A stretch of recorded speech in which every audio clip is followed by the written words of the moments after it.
Hello everyone, you're on the Fiction channel. I found another cool Naruto story for you, so give it a like and subscribe to the channel. Don't forget about my Boosty, where I can post everything without censorship or ads. Enjoy your viewing. Chapter 1 The drama begins. 5-year-old Naruto Uzumaki was running down the streets of the ninja village of Konohagakure.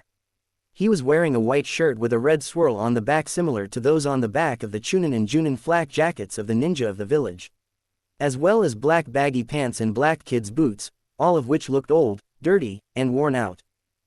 His face had some mud on it as well as 3 distinct whisker marks on his face, with golden hair that looked like it was bathed in sunlight, yet right now was covered in a little dirt. He was currently running down the street laughing tauntingly at 3 Uchiha police force officers pursuing him. "Get back here you demon Gaki," yelled the oldest looking one with silver hair going off to one side named Yashira. The other 2 were yelling similar things. "Ha ha ha, you never catch me losers," laughed Naruto as he continued to run down one of Konoha's main market district streets, while ignoring the hateful stares from majority of the villagers. He got some from some of the ninja as well, but every time he saw one and they saw him, they tried to chase him, something that scared him to no end. So he hid from them all the time, or tried to until these 3 Uchiha police force guys saw him. Despite masses of people setting up for the festival tonight, Naruto's little legs and short stature allowed him to run through the crowded streets with ease, unlike the Uchiha police force officers. He kept running until he ran into a dark side alley full of old boxes and dumpsters rather quickly, but he was slow enough that the still crowd struggling police members saw. Regrouping at the alley, the 3 Uchiha cursed as they saw it was empty. Yashira called out, "Shit, we lost him, he has to be around here somewhere. Split up, if you don't find him after 2 hours report back to HQ. Go." With that Yashira ran down the alley's other end and went right, the other who followed went left, and the third went back the way they came and ran farther down the market street. A couple of seconds after the 3 police members were gone, a mat was moved from atop one of the boxes. It was quickly thrown away by a laughing young Naruto who was holding his gut in mirth. "Those bakas," thought an amused Naruto. Knowing he had to leave the area before more mysterious people went looking for him, or those scary masked guys showed up. Naruto was thinking of a place to go. Can't go back to the orphanage, they'd rat me out in an instant, and they were horrible to me and kicked me out for some stupid reason. Don't want to go back to the forest yet. Can't go back to Fort Naruto in that other alley, it was found by those weird people with masks that were also looking for me. Anybody looking for me that hard, can't mean anything good for me. Yet, I still don't understand why people don't like me. I'm hated for some reason by this village, but I'll show them that I'm no demon." Naruto just jumped out of his box and sighed before smiling quickly a few seconds later. "No use feeling down. I know, maybe I'll go to the park and try making friends again, and maybe finally today I'll see that nice old man again. Even though it's getting late, but I'll still try. For I'm not giving up, Datbeo," thought Naruto excitedly and determinedly before his stomach rumbled and hurt. Rubbing his stomach, he laughed sheepishly before a depressing look came on his face. Talking to himself quietly and barely about a whisper he stated, "But first I got to find some food, I haven't eaten in a while." Running fast he tried to find a person to steal food from, something he dreaded doing. Normally he would only take an apple or a small loaf of bread since he saw stealing as a bad crime and something you shouldn't do. Yet the hunger pains were getting worse so he had to take more food. His best catch were bentos he took from picnics, but no matter where he took food from he always said a prayer for the people that he stole from so they would somehow get twice the food he stole. He really detested stealing, yet he had no money and he couldn't find the nice old man that always helped him. Plus no one else seemed to be. So he was off to find a mark to steal from since he hadn't eaten practically anything besides a bread loaf in 3 days. Finding 2 people carrying food, he decided to follow them to see if he could get a chance to take anything.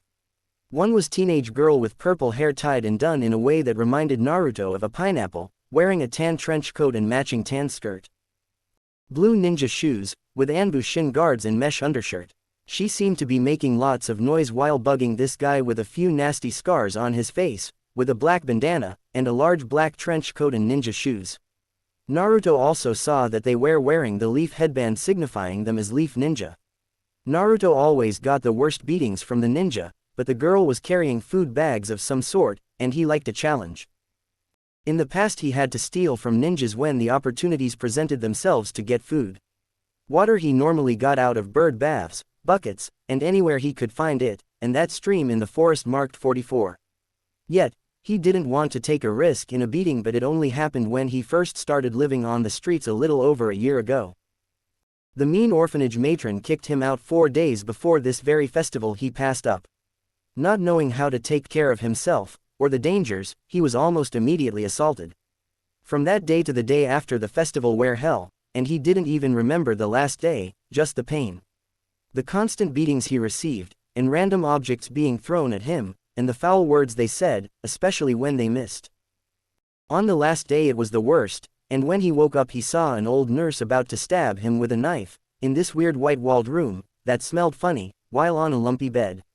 He screamed and pushed the lady, and then he saw these 2 weird masked people enter the room and rush him and the lady. He didn't think but jumped out the open window from the 2nd floor, and despite the pain on left leg, he ran, and has been in hiding ever since while systematically developing a fear of the masked people.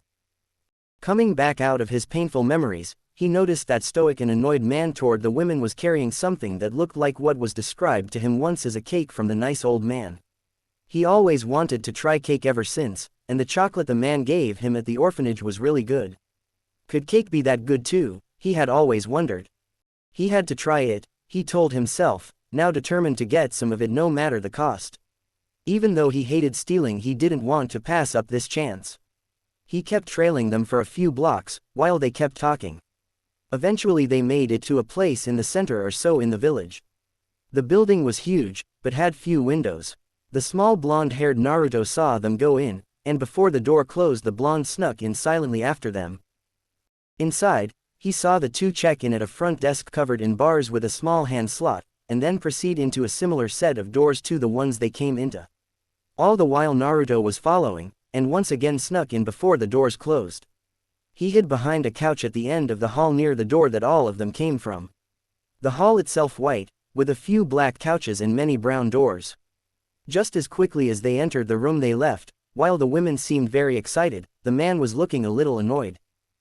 After making sure the coast was clear, Naruto quietly went into the room. The room had several couches and chairs, and a few decorative plants here and there.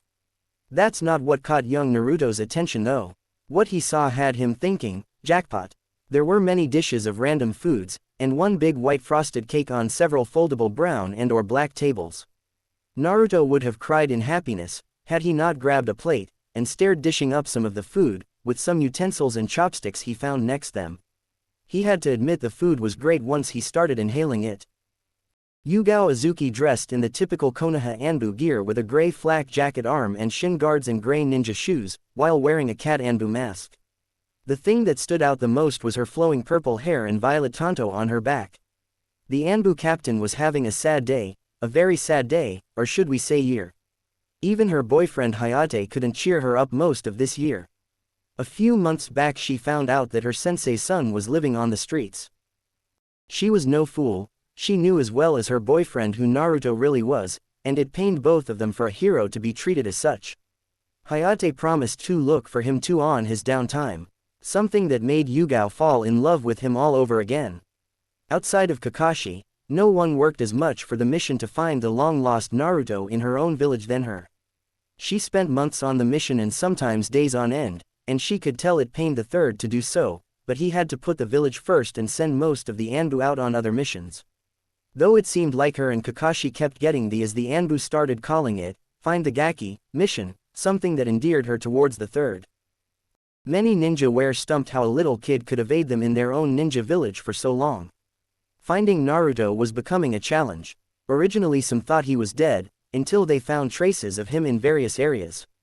They hit a big break about a month ago when they found what looked to be a home made of boxes in a lightly used alley on the east side of town that an Inuzuka Chunin confirmed had Naruto's scent everywhere.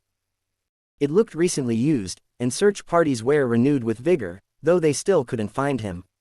Unknown to them was that Danzo Shimura's NE couldn't find him either, something that pissed the man off to no end, though he never showed it. Unknown to Naruto was that he gained a lot of ANBUs and Junin's eternal respect that they couldn't find him or even a hair of him for almost a year in their own ninja village. Even some non-Naruto hating shinobi that weren't Anbu or Junin looked on their spare time, but results varied. Though Otokubetsu Junin Genma Shiranui and two newly minted Chunin buddies together Aruka Yumino and Suzumi Sarugaku could have sworn they saw Naruto in the crowd but couldn't find him anywhere they looked after the sightings. Though it did start the major manhunts over again. Now, Yugao was in every one of these hunts, but the fact that she couldn't find him still saddened her to no end. Checking her watch she found she was well past her search time and feeling tired, so she depressingly decided to call it quits today. She had been searching for 3 whole days. Speaking quietly to herself she said, "Sorry Kushina-sensei, I'll find him one day." She didn't know how right she was. Heading towards Anbu HQ, after signing in and taking off her cat Anbu mask, and putting it in a seal on her right guard, something she learned from her sensei, which didn't help her mood, she decided to take a quick nap before the party since she promised Anko she would try her cake before she left, despite wanting to go home. How someone as tomboyish and sadistic as Anko could make some of the best sweets in the world is beyond me. She thought before opening the door to a huge shock that hit her like a ton of bricks. There in Anbu HQ was the very person the entirety of the Konoha Anbu and Ninja Force have been looking for over a year, who she was looking for, and the irony was not lost to her. She also couldn't help but be amazed at the amount of food he was eating or how fast. He could beat Anko in speed of shoveling food in, she thought, but was brought out of her musings by Naruto turning his head up and looking at her. Naruto was enjoying the food, especially the cake. He ate 1/4 of it already, as well as a lot of the other foods. Since he hadn't eaten in long time, or that much for that matter, he figured that he could splurge. Hunger putting him in a false sense of security, and even making him forget how much he hated to steal, since the food was so good. Survival and childishness really. After finishing another plate he looked up and what he saw horrified him. There was a woman, though he thought she was pretty, but someone had caught him stealing and now he was going to get beaten like always. He slowly got out of his chair and curled into a ball on the floor while he closed his eyes and waited. Yugao for her part couldn't fathom why he was doing that until it hit her like a ton of bricks. He thought he was going to be beaten for this transgression. Yugao knew that what she did next would be really important, so she decided to play dumb.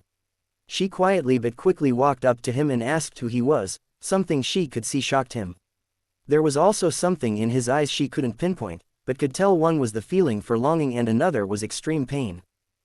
To her eternal surprise he hopped up and looked at her with his finger on his mouth and his head turned to the side as if he was thinking. She thought that at this moment he looked absolutely adorable and the whisker marks weren't helping. She had to force herself not to kawaii and glomp the poor kid, though she did take out a camera and take a picture of the boy who seemed distracted, before putting it back into her pack. Yugao could see 1,000 uses for this picture later.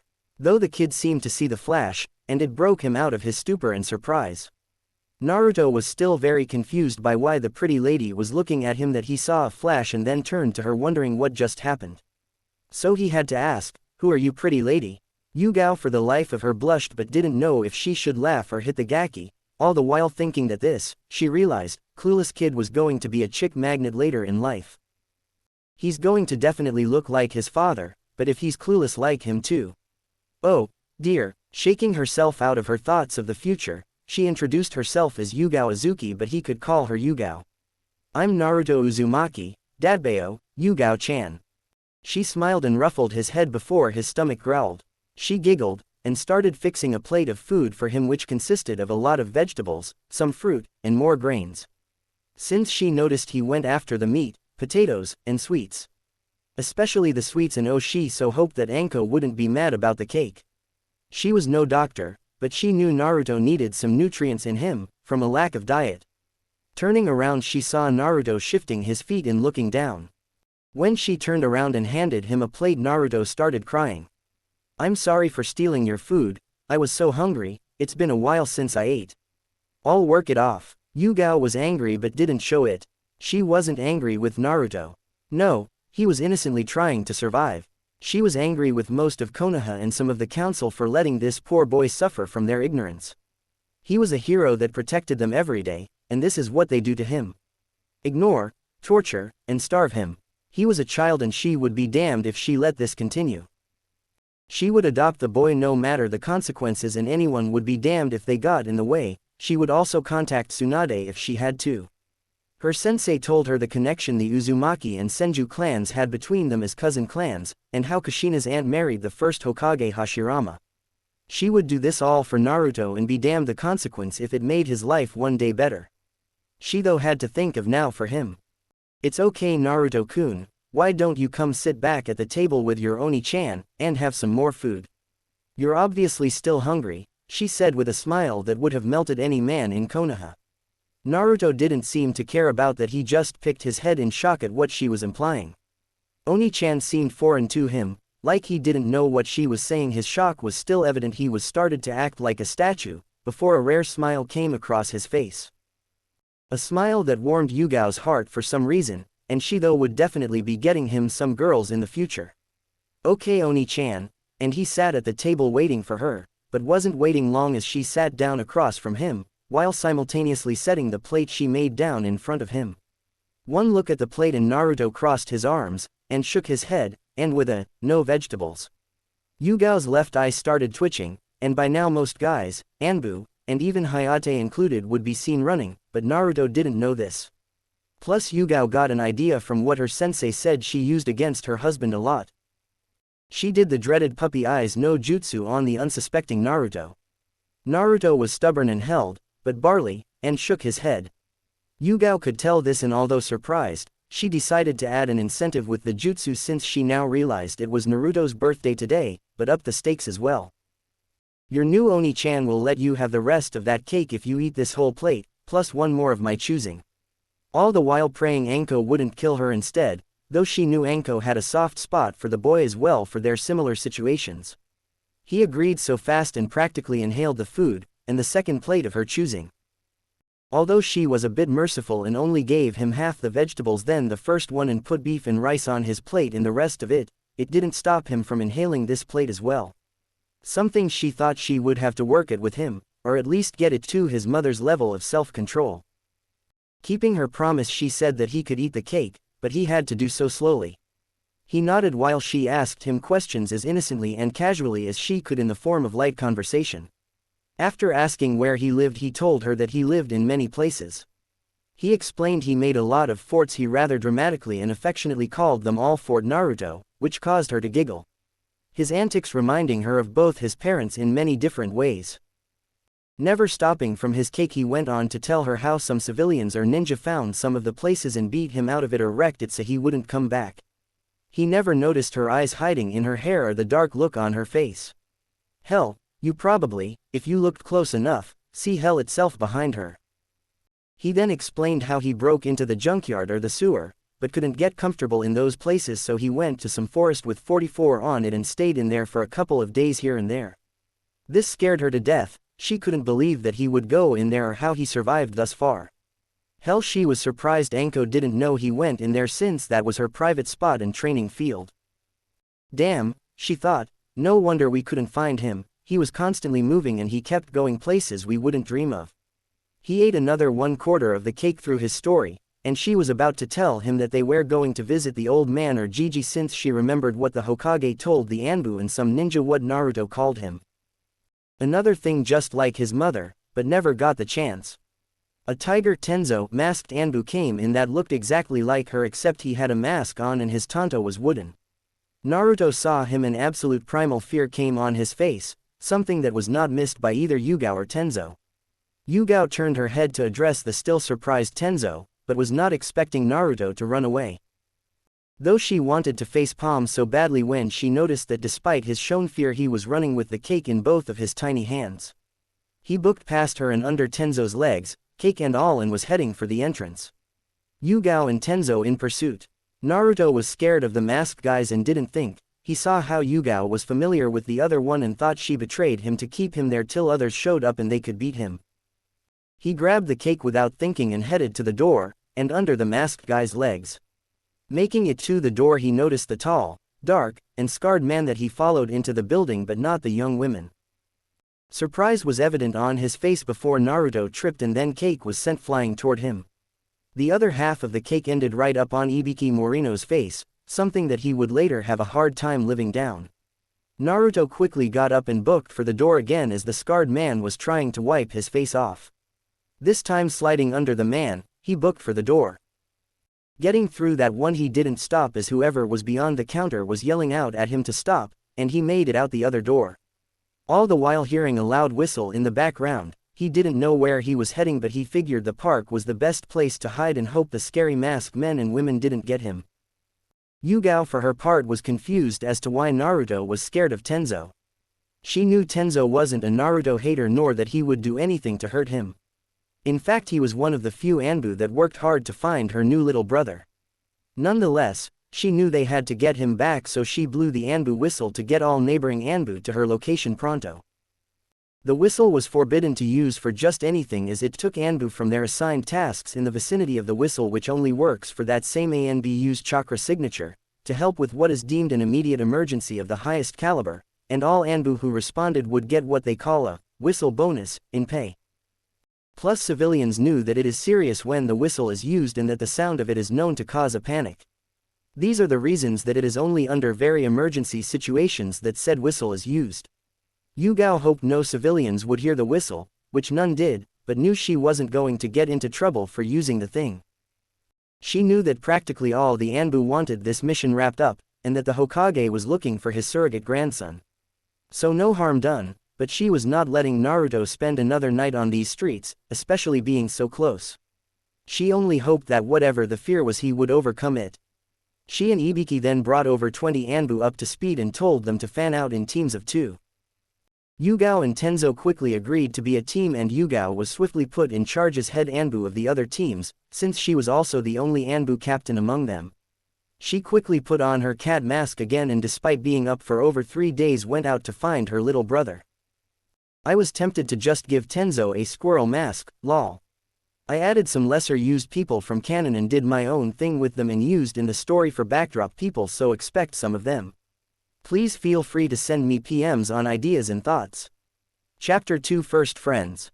Naruto, being as scared as he was, and with a few tears in his eyes at what he thought as betrayal, headed to the park to find a nice place to cry and hopefully sleep.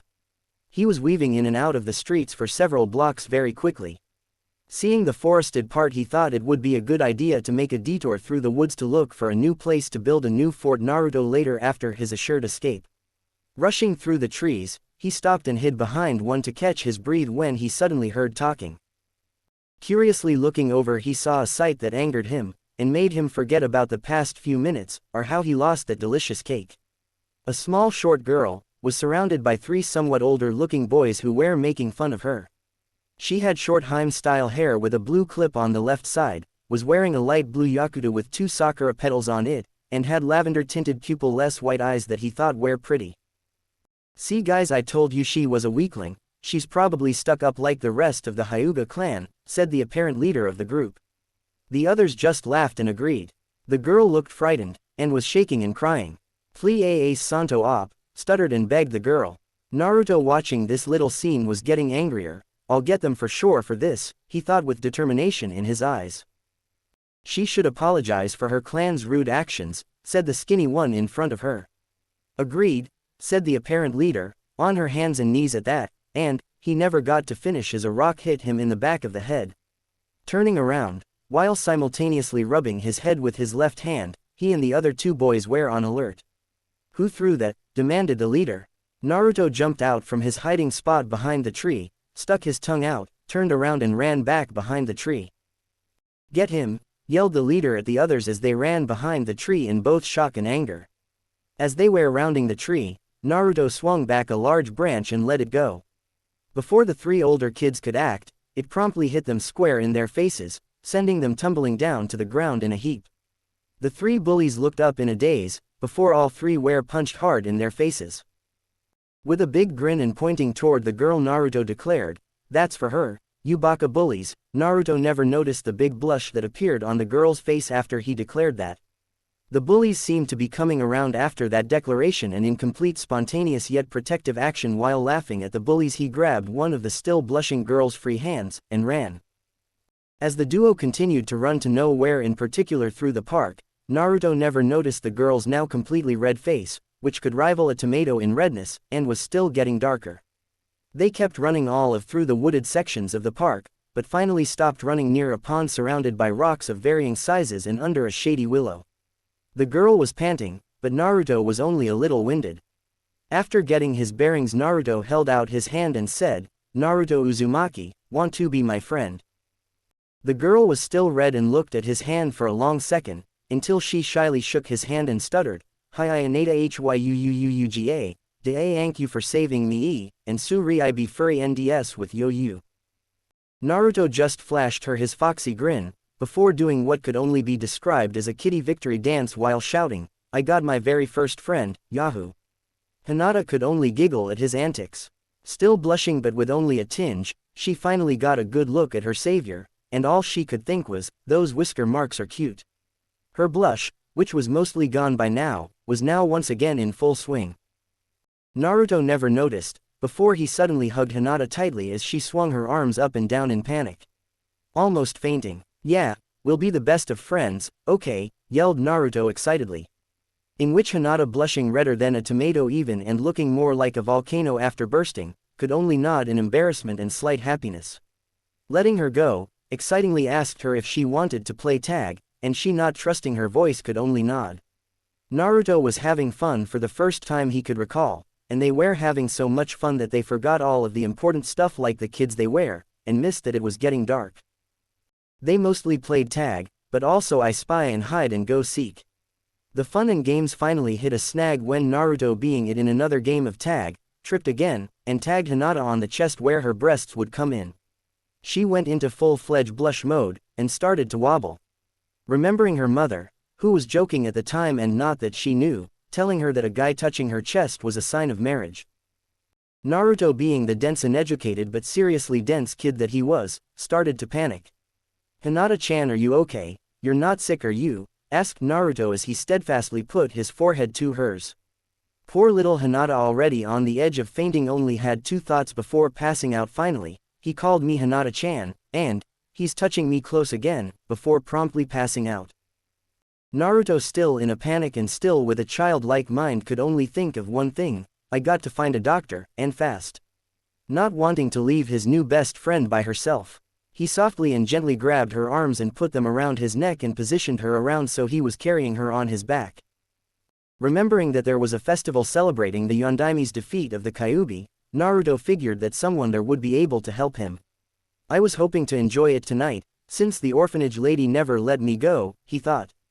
His thoughts quickly went to his new friend and he knew he had something else to do. Then running swiftly, he started running out of Konoha's main park to the city, just as the sun was going down. Horizon Sarutobi, the third Hokage, the professor of all shinobi, was having one of those days. The only word to describe it was, shit. He was going to spend a quiet and lovely evening with his family, when life and karma teamed together, the real bitches they can be, decided not to grant him such a privilege. An hour and a half ago, Kat and several Anbu tried to apprehend his elusive adopted grandson Naruto Uzumaki after he somehow broke into Anbu HQ. The report was interesting to take, and Kat promised a very detailed report later and with some peculiar info she suspected. It was the first sighting in 2 weeks, despite finding his makeshift home a month before. Sarutobi felt nothing but unadulterated shame that he failed his successor and his old friend Toshiya Uzumaki. He promised his successor Minato Namikaze that he would protect his son, and he failed rather horribly. He honestly thought the orphanage would protect Naruto, but he realized how naive he was about that. After finding out that Naruto's allowance that he was supposed to be getting and started supposed to be getting since he was 3. Instead, Sarutobi finds out that the matron and 3 orphanage associates took most of it, if not all his money since he started receiving it. To top it off, they kicked him out of the orphanage over a year ago and were still taking his money. They only found this out because Sarutobi himself decided to spontaneously visit him on his way home after work 2 days after the event. The third Hokage was furious to say the least. After an all-expense-paid trip to Ibiki and Anko, the whole story comes out.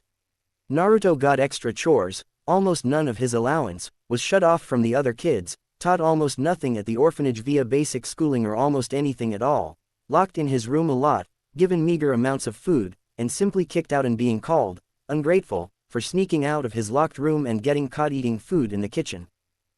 The matron was promptly executed, and the 3 associates were given a 30-year sentence in jail of hard labor. That was only after the 3rd took back and gave all the money that they stole back into Naruto's family account with interest, and took enough money out of all of them to cover the purchase of a nice apartment building in both the 3rd's and Naruto's name, that he was going to give to Naruto full rights over, when they found him. Find him they did with half his bones broken in his body and some severe lacerations, eternal bleeding, and head trauma. The civilians that were found doing this to him were later tortured and executed. Plus 1 civilian getting 3 years in jail for supplying the mob with Naruto's location. Then when Naruto wakes up he sees a nurse trying to kill him, and of all the crazy things he could do he pushes her out of the way and jumps from his 2-story hospital room, and escapes as Anbu close in. The nurse was tortured and executed that same night, and only a few have seen Naruto since. All this was a lesson to the rest of the population, or so Sarutobi hoped would be. Although he himself felt and knows that most of the villagers were lying when they said, haven't seen him, yet he knew how unethical, politically insane, and how much unwanted attention it would cause if he gave half the village to Ibiki and Anko for interrogation. Though it did put a small smile on his face when he realized he would get their eternal favor if he did. The shame of not protecting his good friend Toshiya's grandson and his predecessor's son though was still getting to him. He was defiantly going to make it up to Naruto when he found him, though he apologetically cursed the boy for being so good at hiding, to the point where none of his Anbu could find him. Although a small part still felt happy that he kept Naruto away from Danzo and kept his inheritance safe.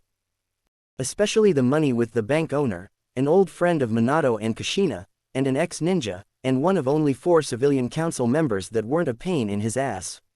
However, that relief was short-lived, for he had 2 pissed-off men in his office for various reasons, and another crisis besides the missing Naruto, that now had Kumogakure involved as well. Even though you couldn't see behind the dog Anbu's mask, Kakashi Hatake, in typical Anbu gear, and a black tanto on his back, he could tell how pissed he was. The killing intent was obvious, with slumped shoulders the only sign of the depression within. Then bring into the picture the usual stoic Hiashi Hyuga in near-blind panic rage that only got worse when he found out that Naruto still wasn't found. The 3rd never saw this much emotion from Hiashi, well ever. Hiashi was wearing his clan's typical wear of a white kimono, and with his long brown hair tied at the end. Rubbing his temples while smoking his pipe, the Hokage kept repeating like a mantra, "I'm too old for this shit, why me? I'm too old for this shit, why me?" Blowing out some smoke from his mouth, Sarutobi in his Hokage outfit and Hokage hat on his head, just sighed before straightening himself up, and looking at the duo. "Dog, any news on Naruto's or Hinata's whereabouts? It's Naruto's birthday today and I have a gift to give him," asked and stated the Hokage with some prodding authority. The Hokage, already knowing that he lost a lot of respect from the head Anbu captain and 3rd behind the leader of all of Konoha's Anbu. The dog-masked Anbu straightened himself up a little bit and lessened the killing intent, sighing, but the Hokage only heard that because of his sensitive ninja ears. The Anbu captain dog looked at Sarutobi and shook his head. "Sorry Hokage-sama, his scent is all over Konoha, he seems to travel a lot, and it's interfering with the search, but some Anbu lead by Cat have informed me before your summons that they have freshly tracked him to Konoha Central Park, and that we may get him yet. Also reporting to her is a 2nd team about the young Hyuga heiress and has informed me 2 similar results." Sarutobi let out a breath that he didn't know he was holding, and out of the corner of his eye he saw Hiashi momentarily show relief as well before turning back to extremely concerned and angry. "Hokage-sama," Hiashi started, "this is why you should have let one of the more informative and understanding clans adopt him. Shikaku, I, and Murakumo have all tried too, and you stop us. This wouldn't have happened if you let us. For Kami's sake, Murakumo and I are not only Minato's Genin team members, we, along with Shikaku, were clan allies, so why can't we adopt him? Even Dog here has tried, as well Mitarashi-san, Maruboshi-san, and that civilian council member Ichiraku-san. Why can't any one of us adopt young Uzumaki-san?" Hiashi rambled out very fast.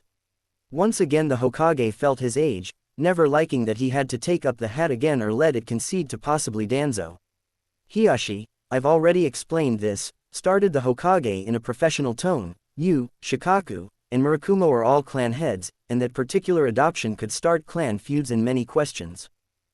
Like you said, you and Murakumo were Minato's teammates, The third Hokage took a breath and thanked Kami once again for privacy seals that he had activated once the two had arrived. He continued, "Our main goal is to not draw attention to Naruto in any way. That includes Dog as Minato's student known to be with me while we rushed to the fox ceiling area that night." Dog's shoulders slumped even lower, though only the Hokage noticed and winced inside from guilt of not doing the ceiling himself or getting there in time.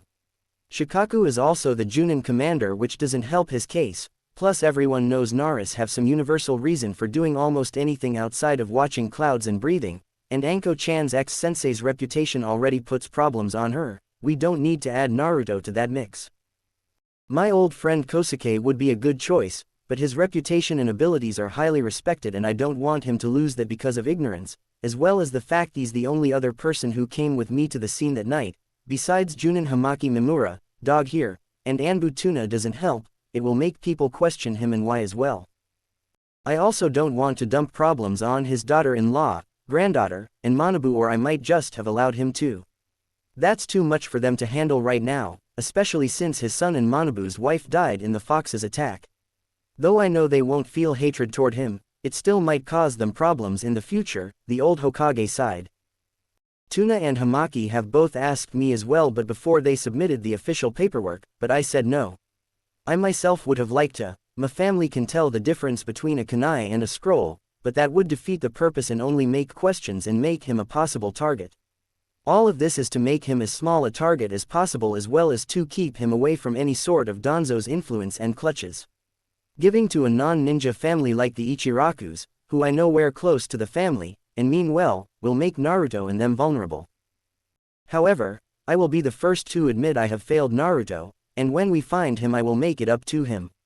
I won't be getting him his house yet because certain legal issues, but I will make it up to him and at least tell him who his parents are. He deserves to know. And Kakashi, the third Hokage, getting the angry and depressed dog masked Anbu's attention in shock by calling him his name while still wearing his mask, something completely against protocol and ethics, even for a cage. The third continued, "If he decides to become a ninja, he will be on your team no matter what the council says, and who's against, the council can be damned. I'm the blasted Hokage and I need to show it. I've been too lax for too long." The Hokage's new fire and speech, somewhat unknown to him, got him some valuable and much needed points from Kakashi and Hiashi. The next thing is that Jiraiya is going to come and do some of his godfatherly duties finally, and so he will be looked well after. Kakashi and Hiashi were surprised, but before they could comment, the third then turned to Hiashi, who looked somewhat taken aback by what was just said, but with a still schooled worried face. Now Hiashi, the Kumo nin that the panicked Ko saw entering the Hyuga compound via the wall, spilled everything. Apparently he was tasked by some of the Kumo elders to kidnap your daughter, but he doesn't have her, addressed the Hokage. The Hokage saw some relief, but a still panicked Hyuga. "It's a good thing your brother saw Ko jump over the wall after him and help subdue the Kumo nin. It was extraordinary luck that we have this opportunity and people witnessed this. Now we have a live nin and valuable intel. It seems Kumo thinks they are going to win, but we have a good political bargaining chip. Now I know it's not my business, since it's your clan, but can I inquire what is going to happen to young Ko for misplacing your daughter and heiress?" The room was quiet for a moment before the Hyuga patriarch spoke. "You don't have to worry, Hokage-sama, I have no ill intentions for Ko. This is not the first time this has happened. Ko has informed me that she runs off all the time due to her curiosity of the life outside of the compound, but he normally finds her within 3 minutes or less. He has asked me what he should do, if it takes longer, and I gave him instructions that he followed, which if he looks upon the general area to inform me if he can't find her in 15 minutes to start a search and inform the clan." Hiashi finished with a look to the ground. After a moment he looked back up and continued, "She is so much like her mother Tomoyo, who herself laughs at the similarities." This time Hiashi, although with a little smile on his face, sighs deeply. Then turning serious again he addressed the Hokage, "However, you need not to worry, Hokage-sama. Ko was just following my orders and in doing so caught an enemy ninja entering our compound uninvited. I will personally see to it that nothing happens to him, and the Hyuga elders are kept in line." Sarutobi let out a curt and approving nod toward Hiashi, when a swirl of smoke appeared between Hiashi and Dog. In the swirl was a purple-haired kneeling female cat masked Anbu. The other occupants in the room were all looking at the kneeling female Anbu with critical eyes, for they all wanted good news. "You may stand, cat, and tell us your update," said the third Hokage kindly. Getting up, with a, "Thank you Hokage-sama," she began to give her report with the semi-bad news that they were close but lost the trail, but they all perked up when she said that the Hyuga heiress, Naruto, and another unknown child were obviously traveling together. Something that Hiyashi was shocked to discover. I wonder if this was fate, he thought to himself. She decided to make a request to find her kid brother. "Hokage-sama, permission to speak freely?" she asked. The Hokage nodded. "Sir, we're real close to his trail. To help pinpoint his location, can we try your crystal ball?" she asked with a hoping voice. Sarutobi sighed, but nodded and opened a drawer and set up his crystal ball. Due to Konoha looking similar in many places, it is hard to track the specific location from this, but I do try it at least 3 times a day and hope to find him. Maybe one of you 3 would recognize where he is. So please watch as well, the Hokage inclined. The other 3 nodded, especially Hiyashi, who was wondering what Naruto and his daughter were doing, and who the third person they were with is. What the crystal ball showed garnered a lot of killing intent from the occupants. Naruto was holding back a mob that was attacking him, while also protecting 2 girls, one of which was Hinata Hyuga. The other girl was quickly identified by the Hokage. That's Kosuke Maruboshi's granddaughter, Junko. I wonder how they all met, the aged Hokage thought. If anyone saw all 4 occupants of the Hokage office, it would be hard to say who was the most pissed. With venom in his voice that promised punishment, the Hokage had to ask, "Does anyone know where they are?" It took 2 agonizing seconds before he got an answer. "Look," said Hiyashi, pointing to a logo on 1-2 boxes next to the 2 girls. "That's the alley behind the jewelry store a lot of the Hyugas use," he finished. Wasting no time, the Hokage asked, "Can you show us the way, Hiyashi?" The Hyuga head nodded. Sarutobi opened 2 of his office windows. "No time for the door, Hiyashi, you lead the way." Once again the Hyuga head nodded with pure hatred and determination in his eyes. The third Hokage pointed to the 2 Anbu and said, "You're coming too." They nodded, and a second later the office was empty and quiet, but the traces of the potent killing intent remained. Hell was about to be raised. Chapter 3: Curiosity killed the fox, and heaven intervened. 31 minutes and 6 seconds before. Hinata felt warm, the warmest she could ever recall ever being. She continued to snuggle up to the warmth. That is until she started recalling what her last memories were, and she woke up with a start. Looking ahead of her, all she could see was a sea of shining blonde spiky hair. She was memorized before realization hit her. She turned 8 shades of red, and then, eeped. Naruto for his part made it 3 steps out of the park when he heard it, and felt Hinata wake up. Stopping, Naruto asked, "Hinata-chan, are you okay? You passed out." "Hang on, I'm going to go find a doctor." "Okay." Hinata for her part looked bashful and turned an extra 4 shades of red. That smoke started pouring from her head. Naruto made it to the end of the block when Hinata found her voice again. "Naruto-san, please put me down, I'm okay, honest." Naruto obliged but still looked worried, while Hinata was still beet red, but had calmed down some. An awkward silence prevailed for a couple of seconds before Naruto shook his head, getting the attention of Hinata. "What is it, Naruto-san?" she asked. Naruto just shook his head again, but this time with a smile. "Just call me Naruto, we're friends, and plus I don't really care for honorifics." Hinata could only shake her head. "Friends we are, but I will just call you Naruto-kun and you can keep calling me Hinata-chan," she answered shyly, while simultaneously shuffling her feet and peeking at Naruto out of the corner of her eyes rather cutely. Naruto brought his hand to his chin as he was in deep thought, something that made Hinata giggle, but Naruto didn't notice. "Fine," he conceded, "you are my first friend, so I suppose," he relented with another foxy grin, while rubbing the back of his head. Something Hinata thought was cute, and made her cheeks flush. Something she realized she had been doing a lot since she met Naruto not that long ago. She slowly started to question those thoughts and what they could mean, and if since he touched her chest means they're husband and wife, which in turn made her cheeks blush heavily. She put her 2 hands on her cheeks and was still in thought and never noticed Naruto was walking a short distance away. For at that moment Naruto was distracted by muffled sound of someone crying. Ignoring the dirty looks and glares he was getting by passerbys, Naruto went over to a girl around his and Hinata's age sitting and crying by a crate on the side of a gray stone wall. The girl was short, but not as short as Hinata and almost as tall as Naruto. She had medium dark blue hair with one bang on her right side going to her shoulder tip but tied in a braid, and had the eye color of a majestic green. She was wearing light blue pants and ninja shoes, with a similar short-sleeved shirt that was black and V-necked, and a brown vest over her shirt that looked like it was made of wool that almost made her look like a small boy instead of a small girl. She was sobbing and rubbing her eyes. The light was soon blocked by something and she opened her eyes to see a boy around her age looking at her, and holding out his hand. "Are you okay? There's no reason to cry, I'm Naruto Uzumaki, what's the matter?" The girl for some reason felt she could trust him and simply nodded before taking the boy's hand. Hinata, snapping out of her love-struck thoughts, turned to see her new friend help some girl she didn't know up, before going over herself to see what was going on. "I'm Junko Maruboshi and my grandfathers were taking me through the festival, when we got separated. Now I'm lost," explained the girl looking like she was going to start crying again. Naruto, being Naruto, put the thumbs up sign and said, "Don't worry Junko-chan, I'll help you find your grandfathers, it's a promise, and I won't go back on it," declared Naruto. Just after Naruto finished, Hinata made it over. Feeling a little shy, despite her confused feelings, her kindness won out though, and she felt for the girl for her plight. This in turn made her realize that she was separated from her guardians and missing from her family. She went over and yanked a little on Naruto's shirt sleeve, getting his attention. A little shyly she said, "Naruto-kun, I'm in the same boat, I need to get back to my house, my family is probably worried."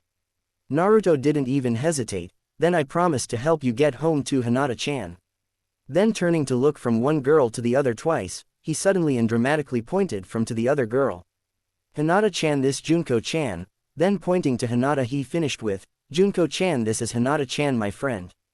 This made both Junko and Hinata giggle at his antics. "I know, why don't you become our friend too Junko-chan," explained Naruto in kind way. Junko for her part just smiled and nodded. Hinata smiled happily if not a bit shyly as well. Then Naruto's face became serious and thinking like, something that took both girls aback a little bit. "Do any of you know where you live?" he asked anticlimactically. Both girls just shook their head after sweat dropping. Silence prevailed for a couple of seconds before Naruto declared dramatically, "Then we'll walk around until one of you sees something familiar or someone you know and can help." Both girls just face-palmed at his way over dramaticness. "Let's go, Dadbeo," he declared, as he started walking down the street. Hinata and Junko both giggled again. The two girls followed suit and they began their search. No one seemed to want to help them though, and almost everyone was glaring at them. Plus it was now really dark outside and the lights were all on all over the festival. The girls were getting uncomfortable though with all bad looks they were getting, until finally Junko asked the obvious, "Why are they glaring at us?" "Huh," said Naruto, so busy looking around at the festival and the going-ons that he didn't hear the question. "I asked Naruto-kun why our people are glaring at us." Naruto just bopped himself in the head, something that brought small smiles to both the girls' faces before his revelation. "Oh, they're glaring at me, for reasons I don't know. I even got kicked out of the orphanage by people with similar glares," he said casually, too casually. Never noticing the girls' faces completely darken. A thick silence prevailed as the two girls glared back at the glarers, something that threw some of the glarers for a loop. They're glaring at the kind boy trying to help them, and didn't seem to deserve this treatment, which he also didn't notice. Junko then thought of another question, Naruto, if you got kicked out of the orphanage, where do you live?" Hinata thought it was a good question and also wanted to know the answer but for a different reason. Naruto stopped walking and thought for a moment, before surprising them both by waving his hands in the air and declaring rather loudly, "Fort Naruto." Something that made both girls giggle at his antics temporarily, before they heard the next part. Resuming walking, he then said, "Some people found it so I have to build it in some other alley later tonight, and I had the good boxes too." Both girls were shocked that this nice boy who desperately trying to help them, was living on the streets. They both saw that he looked dirty, but to be homeless at this age, it broke their hearts. Hinata was especially sad for she didn't think her clan would help him, since he wasn't part of a clan and he had no fame or money. Despite her age, her political skills were top-notch, something that was taught beginning at a very young age to the Hyuga children, especially the heiress. Her Ka-chan would surely help Naruto in some way, especially since he was helping her and saved her, but her 2-san might be harder to convince. If only she knew the basics of the going-ons. Junko was thinking that if anyone could help him, it was her grandfathers, people she always admired and always seemed to know what to do. Surely they could help, but now they still had to find them or someone helpful. Their musings were brought to an end by Naruto. Hey, look, there is a ninja, maybe he could help. Hinata-chan is from a ninja clan, right? He should know where they're at, he explained excitedly, while thinking back to that clan revelation when their child minds realized that finding a specific person failed, and Hinata told Naruto and Junko that the Hyuga were a ninja clan and lived in a clan compound. Both girls weren't far behind as Naruto politely tapped the Chunin on the arm. The ninja with a Chunin flak jacket was talking to another Chunin. Two things went through the minds of the two girls while looking uneasily at each other. One, that his breath smelled weird. Two, they were glaring at Naruto like the other people. Naruto himself smelt the two ninja but didn't seem to notice the glares, since he was so absorbed in wanting to help his new friends. The two girls had a bad feeling and looked uncertainly at each other again. It was quickly proven right. Naruto didn't even get to ask his question for help for his friends, before a hand shot out and lifted Naruto up by his throat, choking him as well. Well, look here, Taiji, the fox has come to play, said the ninja in a drunken sort of voice. Taiji, the other ninja also obviously drunk, laughed. You're right, Bacon, what should we play, Operation, he asked. Hinata doing something very not Hinata-like and kicked the Chunin Bacon in the leg hard. Junko didn't bother with the legs, she kicked Chunin Taiji in every guy's weak spot, and forced him on his knees. Bacon, due to pain, had dropped Naruto, who was gasping of air. Damn, said Bacon, the demon has bitches, he probably brainwashed them. Taiji was seething, brainwashed or not, that fucking hurt, the bitches need to be taught a lesson. Both got up slowly, and Taiji took out two kunai and threw one at Junko, who was now too scared to move. She closed her eyes and waited for it to hit, while tears fell from her face, but it never came. When she heard a grunt, she opened her eyes and there was Naruto with a kunai in his upper right arm. Don't hurt my friends, you're jerks, shouted Naruto. Hinata, for her part, had only just started learning her family's fight style, the gentle fist, but she was going to do her part and got in her stance. Junko was still silently crying and could only say, Naruto. Bacon spat on the ground while Taiji in his drunken stupor yelled to the nearby villagers, getting their attention, some of which were as drunk as Taiji and Bacon. Hey everybody, here's the demon child, and he wants to play tag, we're all it, so let's get him. There were several shouts of agreement, mostly from the drunker ones, while Naruto was shocked still. He wasn't for long as a sake bottle flew by and barely missed him. Grabbing Junko by her left hand and Hinata by her right arm as she was going into a Jiyuken stance, they ran. They ran and they kept running for 3 blocks while being chased by a mob of mostly drunk villagers and 2 drunk Chunin who were shouting war cries and insults at Naruto and few to the 2 girls as well. Using his and his friend's small statures, he expertly negotiated through the crowd that was started to part for the mob, but Naruto was a step ahead. He managed to duck them into a small dead-end alley that seemed like only 2 people side by side could walk through, and they hugged the wall as the mob drunkenly ran past wielding various sharp and pointy objects. Naruto himself sighed in relief, with a kunai in his arm still. Both Hinata and Junko were crying. We lost them, now. He never got to finish as a ninja star embedded itself on back of his right hand. There, near their only way out, stood Taiji spinning a kunai in his left hand. The 3 got off the wall and slowly started backing up toward the dead-end wall, while Naruto also pulled out the 2 ninja weapons from his body, and dropped them on the ground. They were only a few inches away when Bacon jumped down from the roof and kicked Naruto square in the chest against the wall. Naruto-kun, shouted the girls almost perfectly together. Before their world went black as Bacon chopped them in the back of their necks. Taiji was meanwhile calling back some elements of the mob to their location. Naruto rushed forward and despite his injuries head-butted the Chunin in his stomach and caught the girls. He put them down together in left corner next to the 2 big boxes, before turning around and stepping toward the now half-reassembled mob. You're gonna pay for that one demon, and your bitches too, spat Bacon. Naruto knew he was surely going to die, but he would do everything in his power to protect his friends, at all costs. He just got into a defensive position 3 feet from his new friends when the 2 drunk chunin and 9 villagers charged. Standing his ground, he tried to push them back but was met with 2 kunai in the gut and few punches from a few of the villagers. "That's for my father demon," yelled one of the drunken villagers. Another splashed sake on him, mostly going to his chest area. One of the villagers, seeing Naruto coved in sake, threw a match on him. "This is to finish what the Yondaime started 6 years ago, you being the demon should have died that night," yelled the villager after he threw the match. Screams pierced the air as Naruto fell down in a desperate attempt to put out the flames. As Naruto was doing so, the villagers and the chunin were continuously kicking him, which caused the 2 kunai to go deeper into his body. More kicks, mostly to his back, head, left arm, and stomach, constantly hit him, until another villager dumped more sake on him, which made the screams intensify and flames resume. After few minutes it was temporarily calm. Naruto put the fire out from rolling around, but was bleeding from a huge gash on his face and 2 gaping holes in his stomach, several broken bones, minor gashes, and burns over 60% of his body and many other injuries. Naruto was barely conscious, to say the least. The mob was cheering that they killed the demon, and dancing around a little bit. But Naruto was not dead and was determined to protect his friends, and trying to get up, but couldn't move. When he saw Taiji and a civilian head toward his friends, he mustered up all his strength and with determination rushed them, surprising everyone. He pushed them into a wall before another villager punched Naruto into the still unconscious girls, while a ninja star embedded itself into his right shoulder. Naruto was leaning against the wall, his feet touching both girls. He couldn't move, and couldn't talk, and was using the wall for absolute support, but was giving the crowd a determined look. Bacon was slowly walking over and pulled out another kunai. "Well, I'll finish him off for sure with this," he declared, raising the kunai amongst the cheering mob.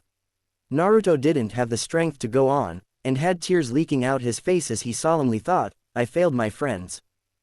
Before slipping into unconsciousness, Naruto never noticed the red chakra that was slowly developing around him, heavily and in plain sight of everyone there, or the 4 angry and horrified onlookers that appeared on the roof of the jewelry store above, and jumped down to protect him. However, no one there, not even the fox, knew what happened in heaven above 4 minutes ago. 4 good friends and deities were having their annual get-together, away from their rather busy lives. Really, it was just an excuse to take a break. So sitting around a pure silver table viewing the world from a water basin filled with water positioned in the center of said table, sitting in matching pure silver chairs were the 4 deities. Benzaiden, Kichihoten, Inari, and Kami herself, all sipping green tea and having a breather. Or they were, but were currently astonished at what they were seeing. All the girls had hourglass figures and D-cup breasts, and were the uptime of beauty, none so much more than Kami. Kami was wearing a pure gold princess Yakuta, with long flowing black hair, and tan skin. She had beautiful eyes that changed to every color of the rainbow every couple of minutes, and had the most beautiful face that could make any mortal man melt. Standing along the table beside her was a red-wooded naginata with a pure silver and steel blade. Benzaiden had short blonde hair and blue eyes that glittered in the light. She was wearing an all-purple yakuta with 2 music notes on the bottom, and a pearl necklace, as well as a golden mini harp at her feet. Kichihoten had a smiling face that didn't seem to go away and was radiating warmth. She was wearing a simple all-yellow yakuta but was also barefoot. While all the other goddesses at the table were roughly medium height, Inari was a foot shorter and had an all-white yakuta on with simple fox paw prints on it, and an elegant sword called Kajutsu Maru strapped to her side. Deities need entertainment, just like mortals, so doing these breaks, Kami would command the water to show her by her instructions, rare sights in the mortal realm. Normally this brought images of funny or interesting sights that even the mortals don't see every day. Some were small acts of chivalry or romantic scenarios.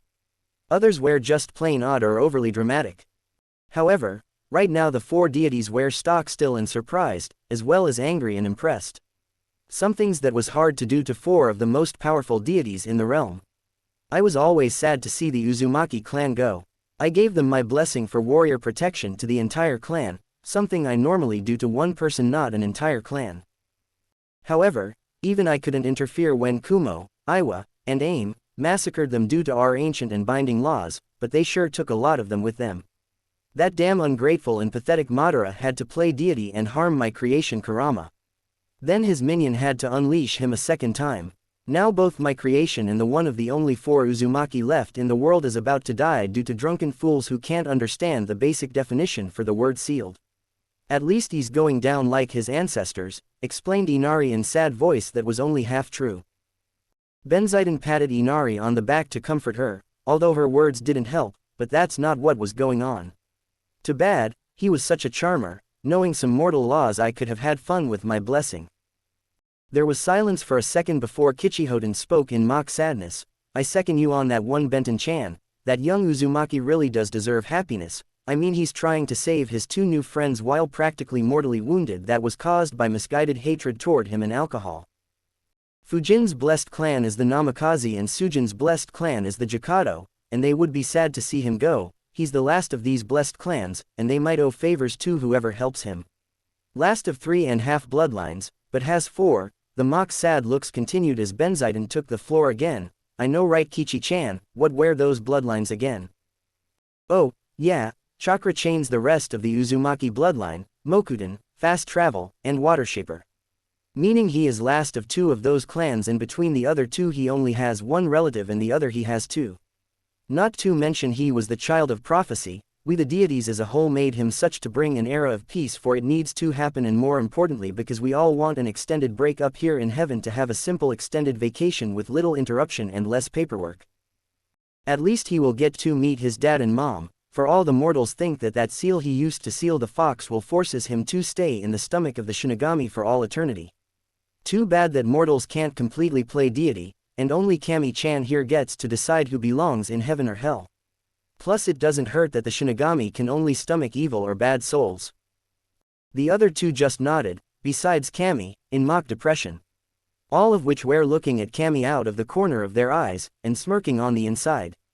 Kami is the only one who can authorize the breaching of the ancient pact. Or more precisely, she wrote it, and can tweak it a bit for the other deities. To get her to move and do so is hard and only happens rarely. Despite her being the deity of creation and ruler of the deities for this realm, her outgoing and hard-working personality, she is also very shy. Her only friends are these 3, which more than not are her very best friends, but she will talk to old Fujin for advice. Omwakane, who isn't that social unless you ask his opinion on anything, which she does here and there, mostly when there is a major dispute in heaven, and her aide and the one who brings all the paperwork to her office, Amaterasu.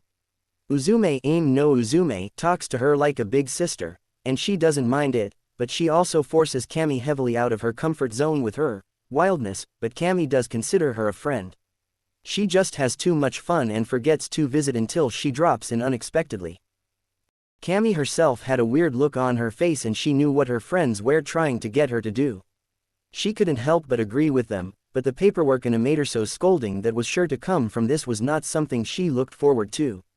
I don't think we should do this. You all make valid points, but letting nature take its course and free will are the mortal's domain and we shouldn't interfere, Kami explained quotingly.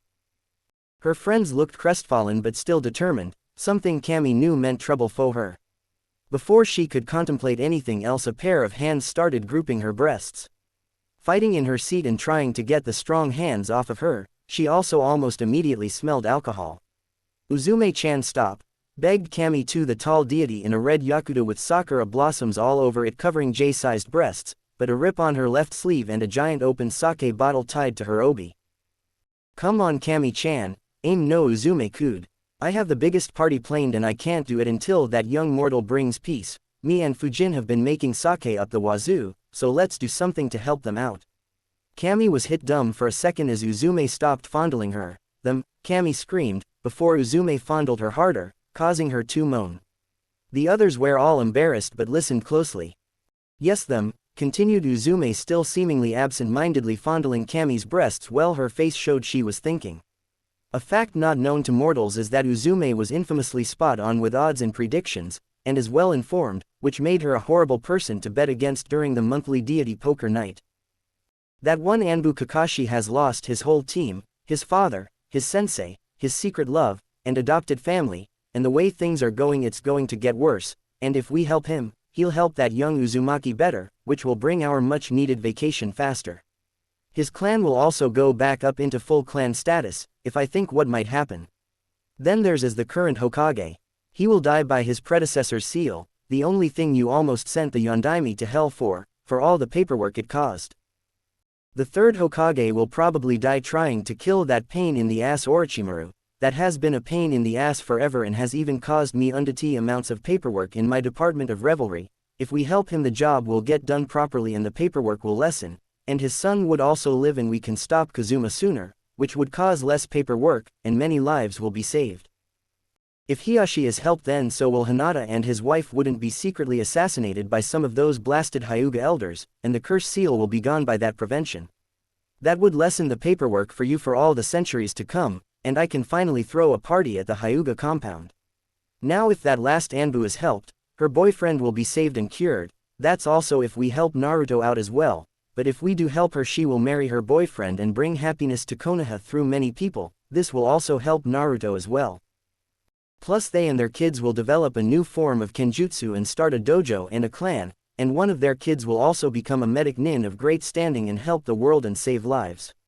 This in turn means less paperwork for you. Now if we help Naruto, then things will happen in this world, all good things, with mostly world peace, untold number of lives saved, goodness and peace spreading, and tons upon tons of future paperwork for you destroyed, and I'll also talk to Amaterasu and she won't be a problem. After that Uzume stopped fondling Kami, and all she could do was think, hook, line, and sinker. Good thing I kept the blackmail material of how I really got Amaterasu out of that cave, everyone else was too drunk to notice. He. The others were softly giggling to themselves and knew what was coming next. For Kami, she didn't even realize that Uzume stopped fondling her. She had stars in her eyes, and like song and mantra she kept repeating over and over again, less paperwork. As if her life, she's immortal, depended on it, she quickly agreed, but only a blessing to Naruto on the condition that she would honor Uzume's words about what was going to happen to the others she mentioned, and that Naruto's life road doesn't deviate too far, and that most importantly that it will decrease her paperwork like they all claimed. Squealing like schoolgirls, like fangirls, at this rare occasion, the women quickly thought of what they were going to bless Naruto with. Benzaiden went first, and headed to the water basin on the table. I know all about the CRA, so this should be fun considering you're part of 4 clans. I bless that Naruto Uzumaki, although he has it in him already, I bless that his words have more of an impact on the opposite sex without lovers and or with people that are in or have been in really depressing or bad situations like Naruto in some way, shape or form, and that when Naruto helps them in their prospects, and in return they develop feeling for him, that they will get a fair chance with him, and that whoever truly and not crush like, but truly loves him for him can smoothly get together with him that aren't too old. She finished with a smile. Good luck, kid. If anyone can handle what I just did to you, you can, thought Benzaiden as she left and Kichihoden went over to the basin. Kichihoden went in a thinking pose before looking down at the water basin. Your life is destined to be hard and luck shows itself here and there to every mortal. Naruto Uzumaki, I bless you with incredibly good luck when it comes to survival, and general things that are outside of your destined road. You'll find luck more than any other mortal, or when you least expect it, so your general luck as a mortal increases as well as your survival rate. Kichihoden finished and walked away. As she was passing Inari going to the water basin, she had the amusing thought of, I wonder how many bets he can win in a lifetime. Inari for her part looked pleased and serious at the same time, and started her blessing. Your ancestors were one of my favored people and were very good warriors in their own way, for every warrior has a style. Naruto Uzumaki, I renew the blessing I gave your ancestors of the Uzumaki clan, and that it will also pass on to your descendants, as well as their skills in Fuinjutsu that was also subtly part of that pact. I bless you newly that whatever style you fight with in the future, that you will become a master of that style, and that you will be proficient in it, especially when fighting for the right reasons. Leaving the altar, Inari was surprised to see Kami step forward. Like noted before, Kami rarely lets people mess with the destinies of people. Deities are allowed to answer prayers and bless people, and or when they along and or their ancestors have been moral or righteous, have a God's undivided attention and ultimate blessing. Besides answering some prayers, Kami herself has never blessed a specific person, and then doing so when she is bending the rules was surprising to them all. Although they all sweat dropped, Kami included, when Uzume started cheering her to the water basin. Taking a deep breath, Kami started, you are the first one that I'm giving a blessing to, so please feel honored, and I'm also hoping it lessens the paperwork, but like the others here I would also feel bad if you died the noble death that currently awaits you, even though it's a 50-50 chance right now. For that and not giving into hatred for how people treat you and your kind soul into simply wanting to change people's views of you, as well as protecting two innocents from harm in the most painful and determined way, I shall grant 2 of your prayers and give you a blessing. Both of these may take some time, but I grant your wish that you should have a family. You yourself probably won't see it at first, but it will be there amongst your friends and neighbors and will gradually grow. Second, and this one will take the longest, but it does coincide with your destiny. Destiny is never written in stone, but generally things are meant to happen by your choices, so I will give you the power to change people's minds when done in the right way about things, and in a sense you will become an enigma in and on the mortal and ninja realm more so than you are now, despite you already being one. And now for my first blessing. I bless you Naruto Uzumaki into simply following your dreams. It will be your choice, but if you work hard enough, all your dreams will come true, as long as it has either or both morals or love and or is done for the right reasons. I also offer you 2 gifts as well, and that is I will remove the very well hidden placement and filter seal that headache Danzo placed on you as a ruse to get you under his misguided control. I hope this helps you and that it ticks Danzo off, and more than anything, lessens the paperwork.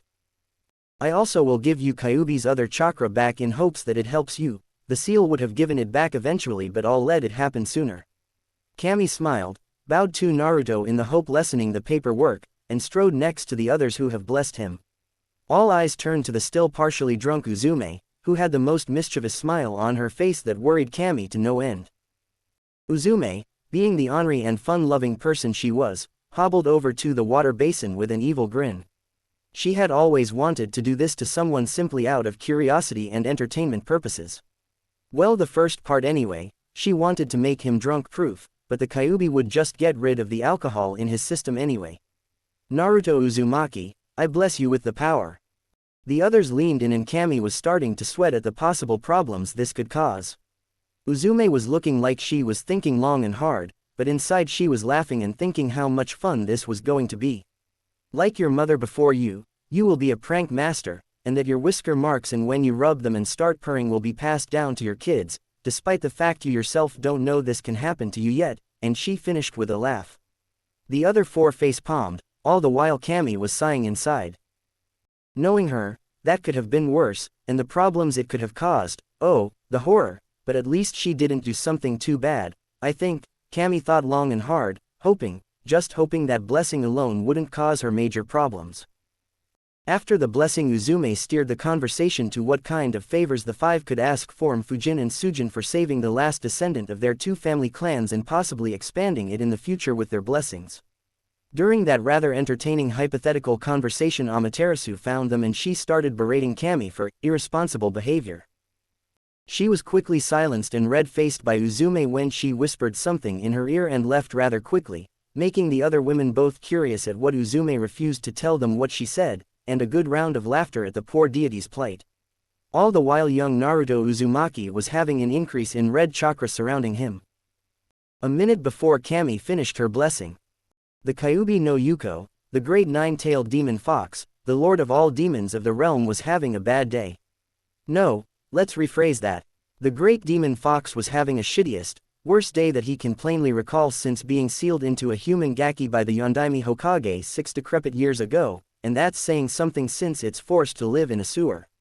Now the fox had no love for its container, but sympathy, yes, and plenty of it. If the fox wasn't sleeping in the dreary sewer, it was looking at the boy's memories. It started out as something to do to pass the endless stream of boredom the fox felt. However, it soon turned to curiosity and sometimes rage.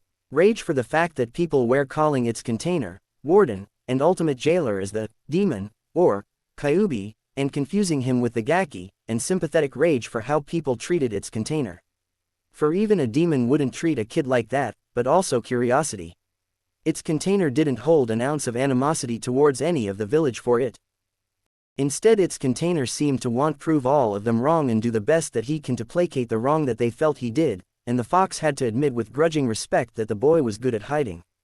This drove the fox to study its container and keep an eye on him. Although there was a second reason as well. The fox loathed admitting it, but its survival rested on the tiny shoulders of the blonde-haired child. Every once in a while, some villagers, and occasionally some ninja would hurt the boy in some way, shape, or form. Some really bad but normally nothing terrible despite the occasional broken bone, or a short beating, and that was nothing the fox couldn't help with.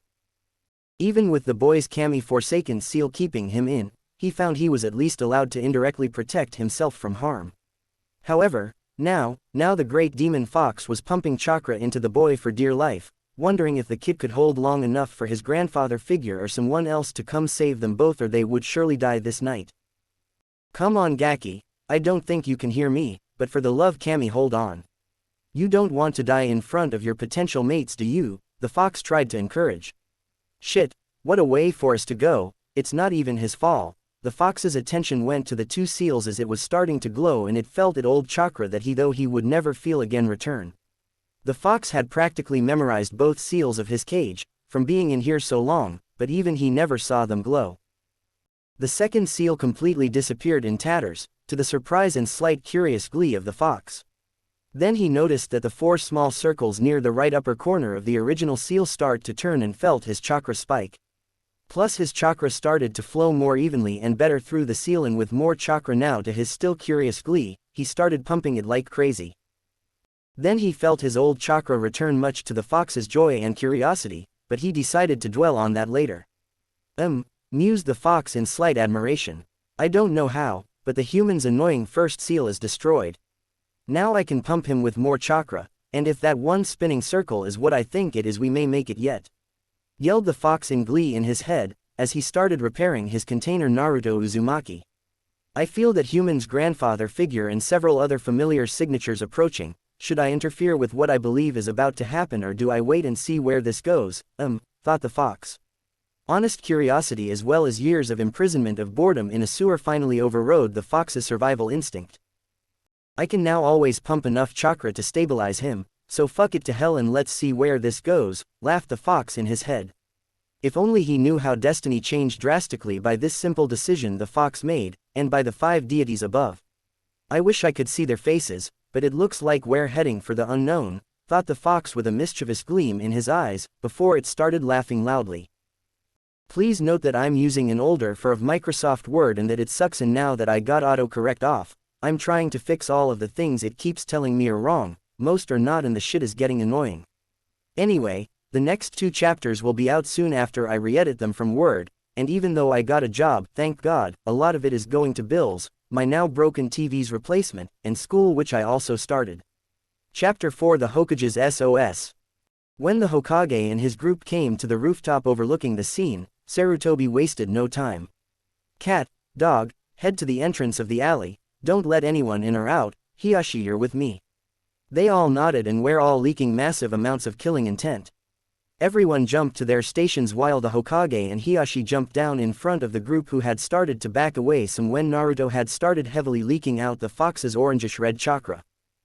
The mob started getting more frightened when they saw the Hokage, but before they could say anything the Hokage addressed them. You all should be ashamed of yourselves, hurting innocent children who did absolutely nothing to you, he berated angrily and fiercely. This seemed to get the mob going again. Why, Hokage-sama, do you protect the fox that murdered so many? Yelled a very large man with thick sideburns. There were a lot of calls for agreement on that. The fox killed my brother, yelled one of the civilians in the back. The fox killed my niece and uncle, yelled the only women in the group. More and more cries of agreement. He killed 2 of my friends, my mother, and the Yondaime, yelled Taiji, which only spurred the calls on. The Hokage had had enough and pointed to the 2 Chunin. You 2 are stripped of your ninja rank for attacking innocent kids. You 2 and the rest of you should have more faith in the Yondaime's seal. If Naruto was the fox, he would have killed us all 6 years ago, he explained. The 2 ninjas and the civilians were shocked. For attacking an innocent girl, you all are under arrest. For attacking the Hyuga heiress, you all will pay retributions to the Hyuga family, and do hard labor. He then took a deep breath. The mob started to feel uneasy. The Hokage had a dark look on his face, but continued, for harming our village's hero, who is keeping the fox at bay. As well the crimes of attempted murder of a minor, child abuse, disturbing the peace, and the harming of a clan head of 4 clans, the Uzumaki clan, the Namikaze clan, the Senju clan, and the Jakado clan, and the attempted complete genocide of 3 of these clans, and the attempted murder of the last male of all 4 of these clans. I sentence you all to death. The shocked group didn't even have time to fully register what the Hokage said, as kunai and ninja stars took out all of them in the blink of an eye. Hiyashi looked stunned and the Anbu had telltale signs of that as well. "Sir, is he really?" began Kat before the Hokage cut her off. "What you heard here is an SSS class secret that can't be told to anyone or death will be the least of your worries, is that clear?" The fire in Sarutobi's eyes at this declaration sent shivers down all their spines. Even Hiyashi felt scared for the first time in a long time and even visibly cringed. All the three could do was nod. The third Hokage didn't even see as he was trying to get to Naruto. The fox's chakra was active only for a couple of seconds, but now his blue chakra was mixing into the now visible wave of chakra surrounding him and the two girls, and was streaming out of him like a broken dam. The third took 3 steps forward when the mixing chakra pushed him back 4. "We have to get to them, my daughter is in there," said Hiyashi, now refocused on the children. They felt other signatures rushing toward them from all sides, mostly of Junin strength or higher, but it was not to be. A bright flash, Naruto, Junko, and Hinata were gone. The 4 ninja rushed to where they were, just as the lead elements made it on the scene. All the Anbu bowed. A group of Anbu got the Hokage's first order. "Monkey and Wolf, identify these bodies and get them to the morgue. You got 20 minutes, and give me their names later after my meeting, and don't let the festival goers see you with the bodies. Dog, get me Rado Namashi, Genma Shiranui, and Tiger here this instant, and when you come to my office, stay. You as well, Cat, after you fetch Shikaku Nara, Aoba Yamashiro and Anko Midarashi and bring them to my office." They bowed before shunning away. The aged Hokage then addressed a tuna-masked Anbu. "Tuna, bring me Genin Kosuke Maruboshi, Chunin Manabu Akado, and Dr. Daichi Yuhara to my office. Tell Kosuke-san and Manabu-san it's about their granddaughter and that she is okay. Then you stay as well." Like the others, he bowed before shunning away. The Hokage then turned to the others and looked around. "Horse, you will remain at the alley entrance and no one gets entry after I leave. You may go after the last body is cleaned and you clean the area. All Chunin can leave, and all Anbu and Junin will be on call for 24 hours, spread the word, except the elders and clan heads." "Dismissed," the old Hokage yelled. All the ninja left immediately, leaving him in the clearing with the horse Anbu guarding the entrance as the monkey and wolf reappeared quickly, took a body, and shunshined away again. The third turned to a once again panicked Hiyashi. "Let's head to my office, I'll explain there." Hiyashi nodded. They started running along the rooftops.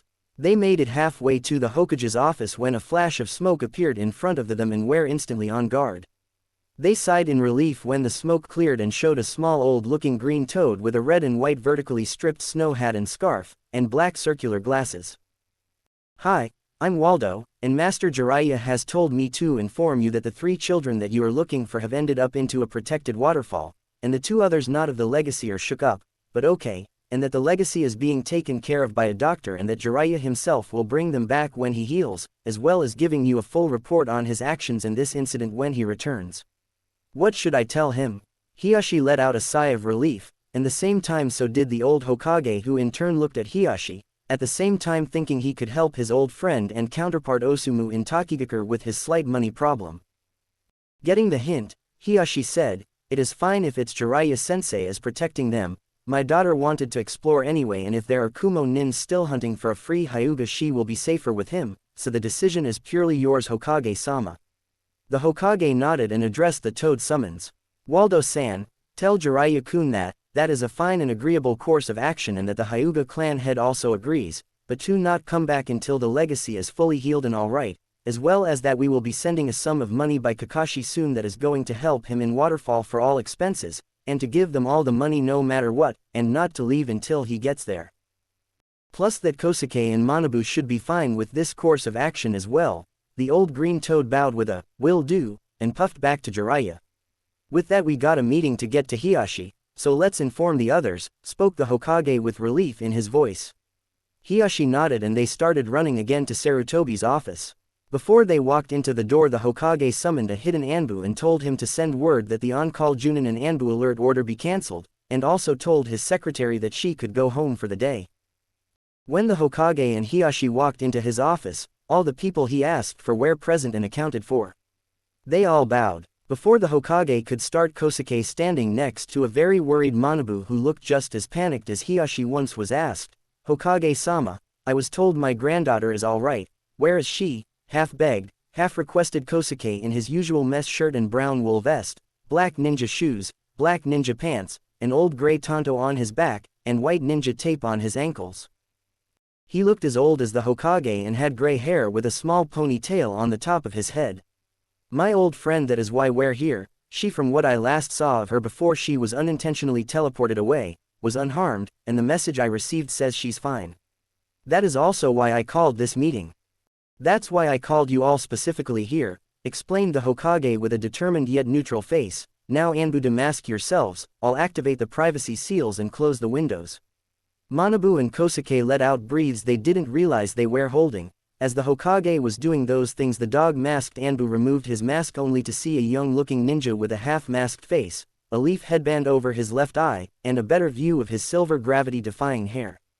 The purple-haired Anbu Kunoichi removed her cat mask to show a pretty young female ninja, with matching purple eyes. The burly tuna-masked Anbu removed his mask to show a male in what appears to be his early 30s.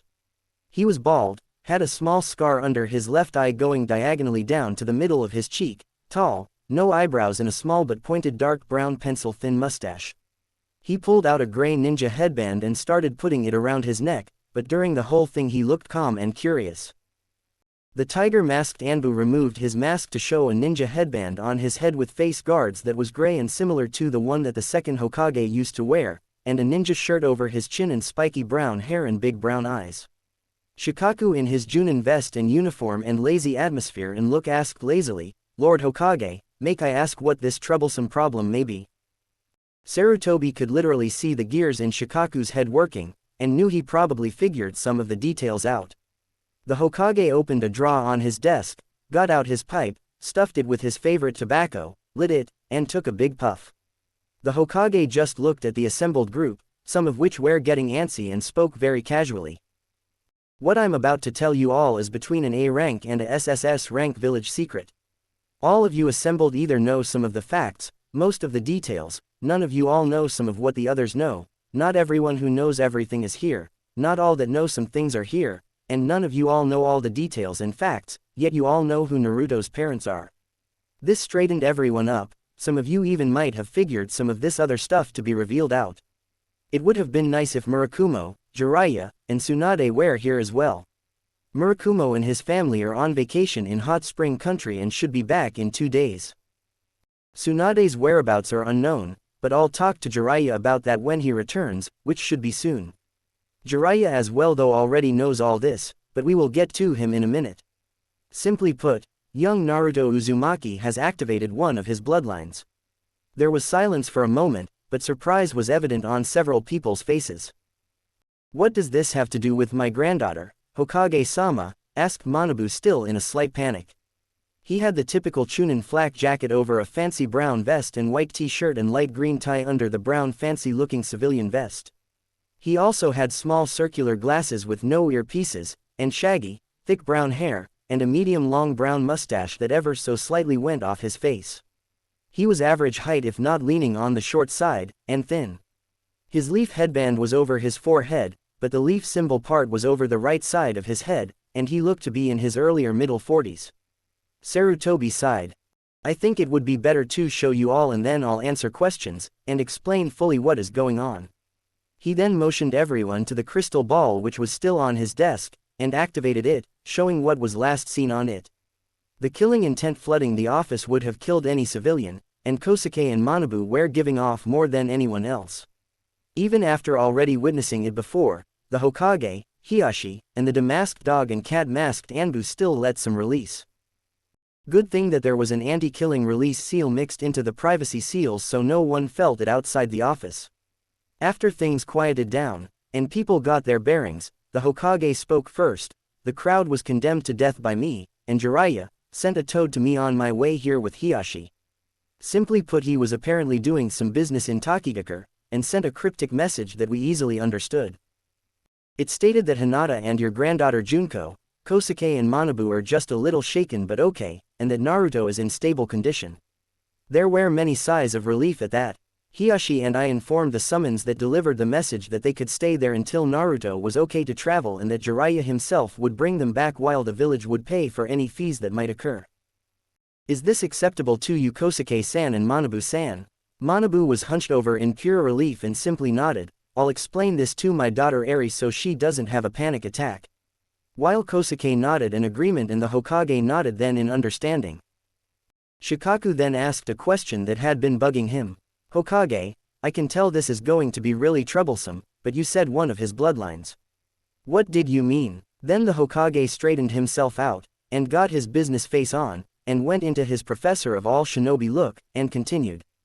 To answer Shikaku's question, I will also explain what I meant by some of you knowing some and none of you knowing all, and the red and black taped secrets of some of this.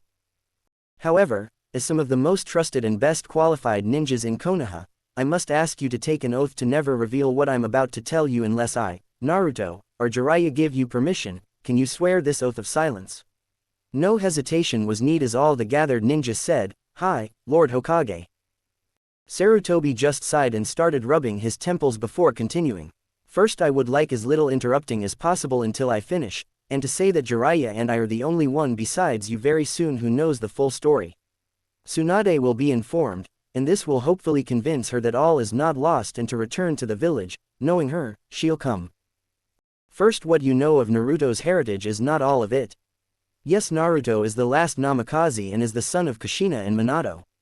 However, Minato grew up in an orphanage, for he couldn't yet claim his birthright in his house, for he wasn't 15 yet or graduated the ninja academy and became a full-fledged ninja like our laws dictate. Though when he did, he started some research into his family outside the Namikaze clan. I told him what I know about his father and mother, but even I was shocked by the results, as well as Kushina's revelations on her ancestry when Minato told me his. This happened 3 nights before Kushina gave birth. Kushina was sent to us on the eve of Konoha's greatest shame. That being Konoha not making it in time of our greatest ally, Uzushiogakure, in which she is the only known survivor from. Uzu was always known for the Uzumaki clan, however there were 2 other clans that were smaller than the Uzumaki, just as famous, and also wiped out. The rivals of the Uzumaki, known as the Jakado clan, which settled in Uzu a few years after its founding, and were the holders of the water shaper bloodline that allowed them to shape water easily. Really, it was an advanced water affinity that they all seemed to have naturally as part of the bloodline, and plainly the command of such water. The Uzumaki were known for their fuinjutsu, in which they were the grand masters of that art, as the Jakado clan were masters of the water arts. A friendly rivalry sprang up that became heated and then turned sour as the Uzumaki who lived long lives became mostly the champion of. One day, about 39 years before Konoha was formed, a very small nomadic clan of samurai falling on hard times called the Yamafuji clan, was almost overwhelmingly attacked by bandits. They were saved swiftly by the Uzukage of Uzushiogakure and the first Uzukage Haruhiro Uzumaki, who with others of his clan stumbled upon the fight as it started while on a mission to kill or capture the bandits by the daimyo of what we know as Wave Country. Neither the Yamafuji nor the Uzumaki had a single causality. The Yamafuji, which is the only known samurai clan to have women in its ranks and were really a samurai and ninja hybrid clan. Noting that fact in their ragged and desperate state, Haruhiro offered to let them set up a clan in Uzu, land, and money to get back on their feet. Yori Yamafuji, the clan head at the time as well as the other members of the clan were so thankful for the offer and saving their lives in the surprise attack, that they stubbornly offered to become the Uzumaki clan bodyguards as an eternal thanks for what they did. At this point the Sarutobi laughed before continuing in mirth. The Uzumaki were also very stubborn and didn't want the extra protection and explained that they were a bigger clan than the Yamafuji could protect. Still not giving up on their honor, they explained, they reproposed to the Uzumaki, that they would in turn just protect Haruhiro, who despite being the Uzukage was also the clan head of the Uzumaki and part of the main family as well as the daimyo, and simply be bodyguards to the main family of the Uzumaki. Finally the Uzumaki relented but said on the chance that they start only after the Yamafuji finish settling into Uzu, in which the Yamafuji agreed. The Hokage took a breath and continued, noticing his shocked audience in detail for the first time. He figured Shikaku had pretty much figured out what was what so far to a main degree, with Kosuke and Genma not far behind. Nonetheless, he continued, as you all can imagine, the Jakado clan was not happy that the main house of the Uzumaki clan had a different clan of bodyguards.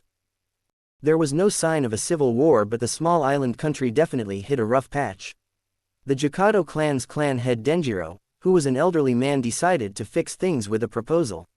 He was very sly and knew that Haruhiro's grandson Toshiya and his daughter Hisako, a main family Jokado member, were seeing each other in private and did not like the way things were going in the country with the rough patch. So he decided to offer his daughter with the agreement of her and Toshiya to combine the families, and with accordance with Yori Yamafuji. If the main two families were united and swore an oath of non-aggression and pure peace, then the now restrengthened Yamafuji clan would be honored to protect both main families. All clan members of all three clans accepted, and Hisako and Toshiya were married happily. The families became really close and started a game and party night every 4 months with all three clans can attend. Peace on the island nation reigned then on for years, and after Toshiya's uncle Heiji retired as the second Uzukage, and Toshiya himself took up the title, Hisako gave birth to a girl named Kushina. The whole island celebrated, and a few more years passed, and peace continued to bloom, until they were attacked by the combined forces of Iwa, Kumo, and Omegakure. We first got word of their plight when a young male samurai lieutenant from the Yamafuji named Ishio came bearing a letter of help. We tried to talk him into staying, but he wouldn't listen. He said he was honor-bound to go back. Not long after that, Kushina came with all three clans' scrolls, important documents, list of all Uzushiogakure residents and ninja, and all three clans' entire wealth, and the 4 sacred weapons of Uzushiogakure, a plea for help, and some personal documents and letters, and instructions on the wealth. We were going to help them when the next day Iwa and Kumo attacked Fire Country, and we were forced to turn them back and watch Kiri's border as they sent random attacks toward everyone. As far as we know, only Kushina was the only survivor of Uzushiogakure. She was literally the princess of Uzu by Uzushiyogakure's laws, and was the last of 2 clans. She herself had the Water Shaper bloodline, but rarely if at all used it, and instead used her water affinity with her prowess in Kenjutsu that even the famed Yamafujis were impressed by. What is also not common knowledge was that only the main house of the Uzumaki, in which Kushina was the heir, had the Uzumaki duo bloodline. All Uzumaki had the bloodline of a fast healing factor and long vitality, but only the main house is known to have that in chakra chains, and Naruto is her son. It took some of the room who wasn't at the mob scene a minute to fill in the blanks. Some got it immediately, and even the one at the mob scene where God smacked. Genma, who was in his usual attire of a blue bandana with a leaf headband, and blue ninja cargo pants, and Junin flak jacket, and had brown hair, and wearing blue ninja shoes, the typical leaf ninja Chunin and Junin clothes minus the headband, was so shocked that the Senbon needle in his mouth fell out and landed on the floor, and was the only noise heard for at least 2 minutes. Rado, who had what looked to be a burn scare plastered on the right side of his face, and similar attire to Genma, and had brown spiky hair, Aoba dressed in tradition Konoha Junin outfit, and red-rimmed sunglasses on his face, and Anko, who was wearing her tan trench coat, over a mesh shirt, black Anbu pants, and blue ninja shoes, were gaping like fish. Aoba's glasses almost fell of his face. The other people there had equal shock on their faces, which made Sarutobi chuckle a bit and wish for a camera.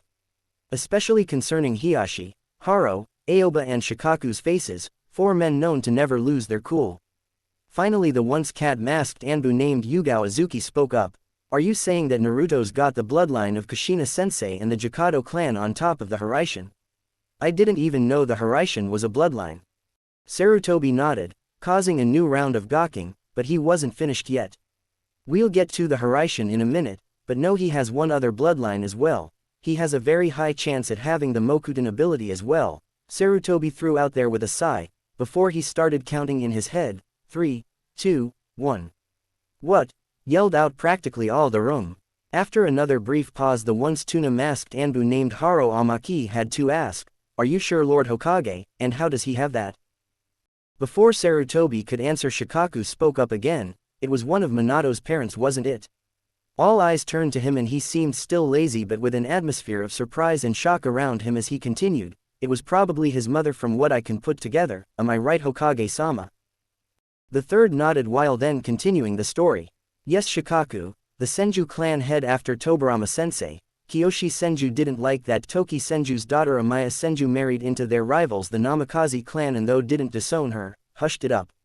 Both clans were very small by this point, and the Namikaze didn't want to start something and didn't feel like rocking the boat, I could say, and said nothing of the fact that Amaya came form the Senju clan.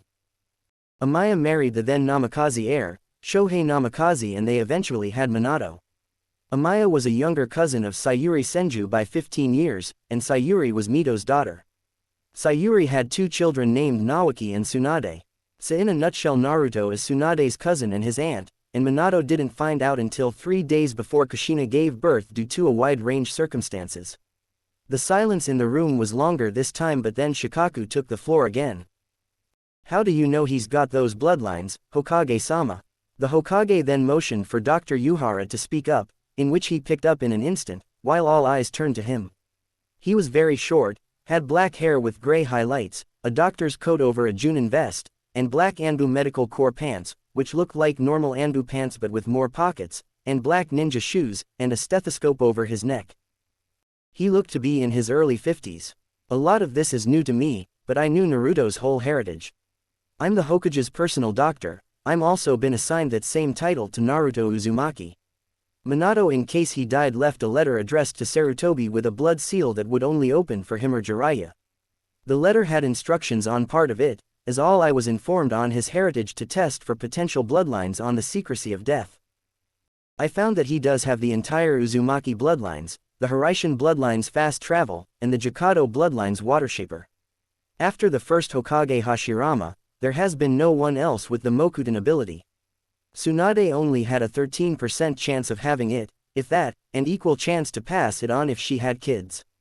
Nawaki before he was Kia had a better chance with 67.1% to pass it on, but more or less same chance to have it.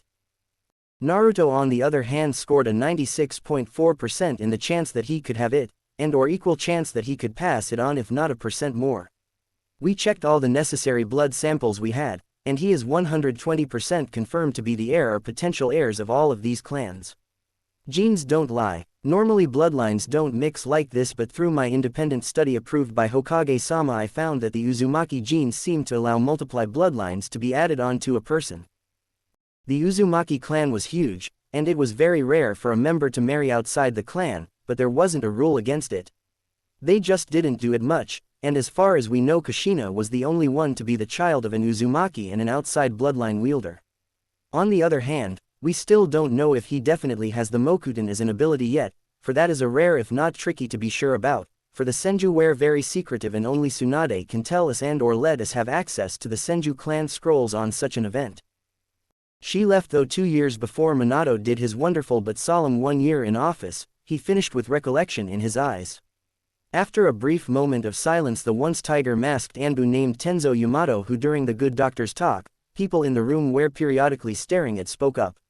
"Since mine's transplanted, I can't answer how he can activate it if he has it, but am I here to possibly train him or something if he does?" he asked curiously. This also got the attention in the other members in the room, and some realization. The Hokage smiled in a way that meant something.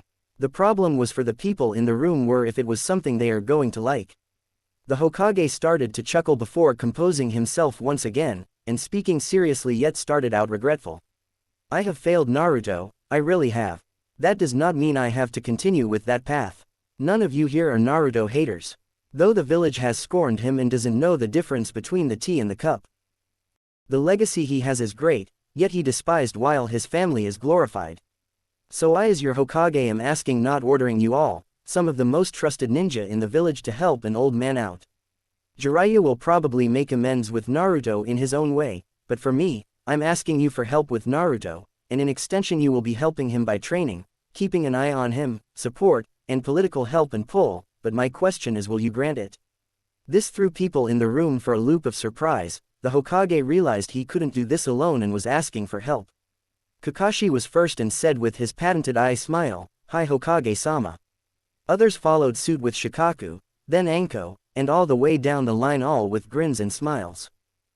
The Hokage nodded and said, "Thank you all, we will change this village for the better and with the will of fire. Now I'm assuming that since the Namikaze clan is still alive with an heir, that the Hyuga and Nara clans are still clan allies." This got a nod from Hiashi and lazy nod but with a smile from Shikaku. "Good, then that may help us in the long run. Now if Naruto does get the Mokuton, I would like Tenzo to train him with it. That will be done in secret, as will most of the training that takes place. I don't want that stick in the mud Danzo getting Naruto or people in general finding out about his abilities. They should come out gradually or until Naruto becomes Chunin. I will announce it and his abilities if he so desires after he makes Chunin. I have no doubt that the moment we ask Naruto if he wants to become a ninja, he will say yes. That got a round of chuckles from some of the others in the room. I will be paying all the trainers continuous C rank pay and a letter of accommodation after acceptable completion for ongoing training for Naruto. If Naruto doesn't have the Mokuton, then Tenzo will become the assistant to Kakashi in training Naruto in basic ninjutsu, genjutsu, and taijutsu, and you two can plan accordingly. Also Yugao, if you would be so kind to teach him a weapon if he wants, that would be great as well. I do have his family's sword. The three nodded, while Yugao looked the happiest the Hokage or anybody has ever seen, and then Sarutobi turned to Haro. Haro, I would like you to teach him Fuinjutsu, as the Anbu Fuinjutsu specialist, and ex-commander of the Konoha Bearer Corps. He doesn't seem to have a lot of patience, but both his parents were Fuinjutsu masters and it is in his blood, and so it pretty high odds that he has skill in it. You will also be working with Kakashi and Jiraiya on that. Anko, you will eventually teach him survival skills and traps, assassination, and anything you deem fit for him since you're the best at those fields. You also could eventually help Tenzo and Kakashi with basics and fitness. He got two nods and an evil smirk that was not missed by anyone, though no one, not even the Hokage, wanted to comment on. Now for Aoba, Rado, and Genma, I know you are the only ones left in Konoha who know a duplicate form of the Hiraishin. Most people don't realize that the Hiraishin is a bloodline. Hell, I'd eat my hat that no one in Iowa even knows that. If I recall correctly, it takes two of you since you don't have the bloodline to move one of you and all three of you to move a person or object long distances. The Hiraishin works as a bloodline as a space-time ninjutsu first found in Minato's grandfather Junichi. It works like a teleportation, but you three and the fourth found a way around that to let you guys use it. Am I right? And explain the rest please, if you can. They nodded to each other before Rado spoke. The fourth told us not to say anything about it unless it was in your company, and it was about Naruto, but I think these are unique circumstances and he probably wouldn't mind. What Genma, I, and Aoba use is an artificial form of the Hiraishin, you could say reverse engineered. It's not a true Hiraishin and it takes two or three of us depending on the situation. The fourth found it acceptable to teach Genma and me this so that we could help him in battle and for protection and fast travel to his location, and similar ideas. He taught us a well-guarded seal that destroys itself when we are done with it. It's more of a teleportation jutsu with a yellow flash. Genma here feeds me chakra and I add his and some of mine into the seal that the fourth taught us to make, and it teleports me to the location of a sister seal to the one we have. From point A to point B, pure teleportation. The yellow flash was added to the seal by the fourth so no one would guess it's a bloodline. That's also why he had weird kunai. The kunai also stuck to the ground better and had better hand-to-hand capabilities than traditional kunai. He told us that his father and grandfather couldn't master the bloodline, so no one but his clan really knew it was one. People assumed it was a jutsu of great proportions. Minato made this seal purely so he could get anywhere, especially places that he can't see. Genma took it from there, now with another Senbon needle in his mouth. Not seeing something is the flaw with the bloodline, so you have to add your blood to the seal to get it to work. Blood seals are more powerful than ink and that really helps. It sends an unbreakable and invisible chakra feedback to the person who activated the seal, even if they themselves didn't throw the seal. The reason it takes two of us is because one person has to hold point A while the other heads to point B. The fourth explained to us that it was a bloodline simply because the Hiraishin messes with that person's chakra to tear open a space between spaces and teleport to that point that they sense even if they can see it. It literally opens up the space-time barrier, but you can't go back in time. The fast travel bloodline also makes that person point A, so it doesn't need to have a second person to help you. Minato-sama told us that there will most likely always need a seal to help you navigate the space-time barrier, but a true master of the bloodline could transport to the places that he or she knows best without the seal. Also being fast helps to transport people or things outside of us since we three were the only ones that had that ability added to the seals. All three of us have to hold on to ourselves around that person or object and put the seal on them and direct them to the other seal. It's teleportation at its finest but only used in emergencies since most of the seals are gone and it takes a lot of chakra. After he finished there was a look of awe on everyone's faces. No wonder no one was as good as you at it. Minato or besides these three have ever truly mastered it, the Hokage thought. Then he turned to the still awed and thinking group and addressed them. For the record, that explanation is most likely written down to similar effect in the Namikaze clan scroll, so that is private. I would like you all to understand that. Now Kakashi, you will at some point in time need to put Naruto's speed up at some point as a priority, and Genma, Aoba, and Rado will teach Naruto the Hiraishin when the time comes. They all nodded while Genma, Aoba, and Rado looked really pleased. It wasn't much known, but Genma, Aoba, and Rado were the unofficial students of the Yondaime and had the highest respect and devotion for him, and were also good friends of Kakashi through it. To get a chance with Kakashi included on this, to teach the Yondaime's son his dad's stuff that they taught him, was the biggest honor that they could have gotten. Lastly, the Hokage turned to Kosuke and Manabu. You two are part of the same family. He started getting Kosuke's and Manabu's attention. Better odds than not he will need some guidance here and there, as advanced knowledge you two poses would be great if you guys gave him tips here and there, and you can train him on your downtime if you'd like. It would also be nice if he could have a home to have a nice dinner at here and there, since I will invite him over to mine, but it just so happens that the apartment building that he owns is right next to your home.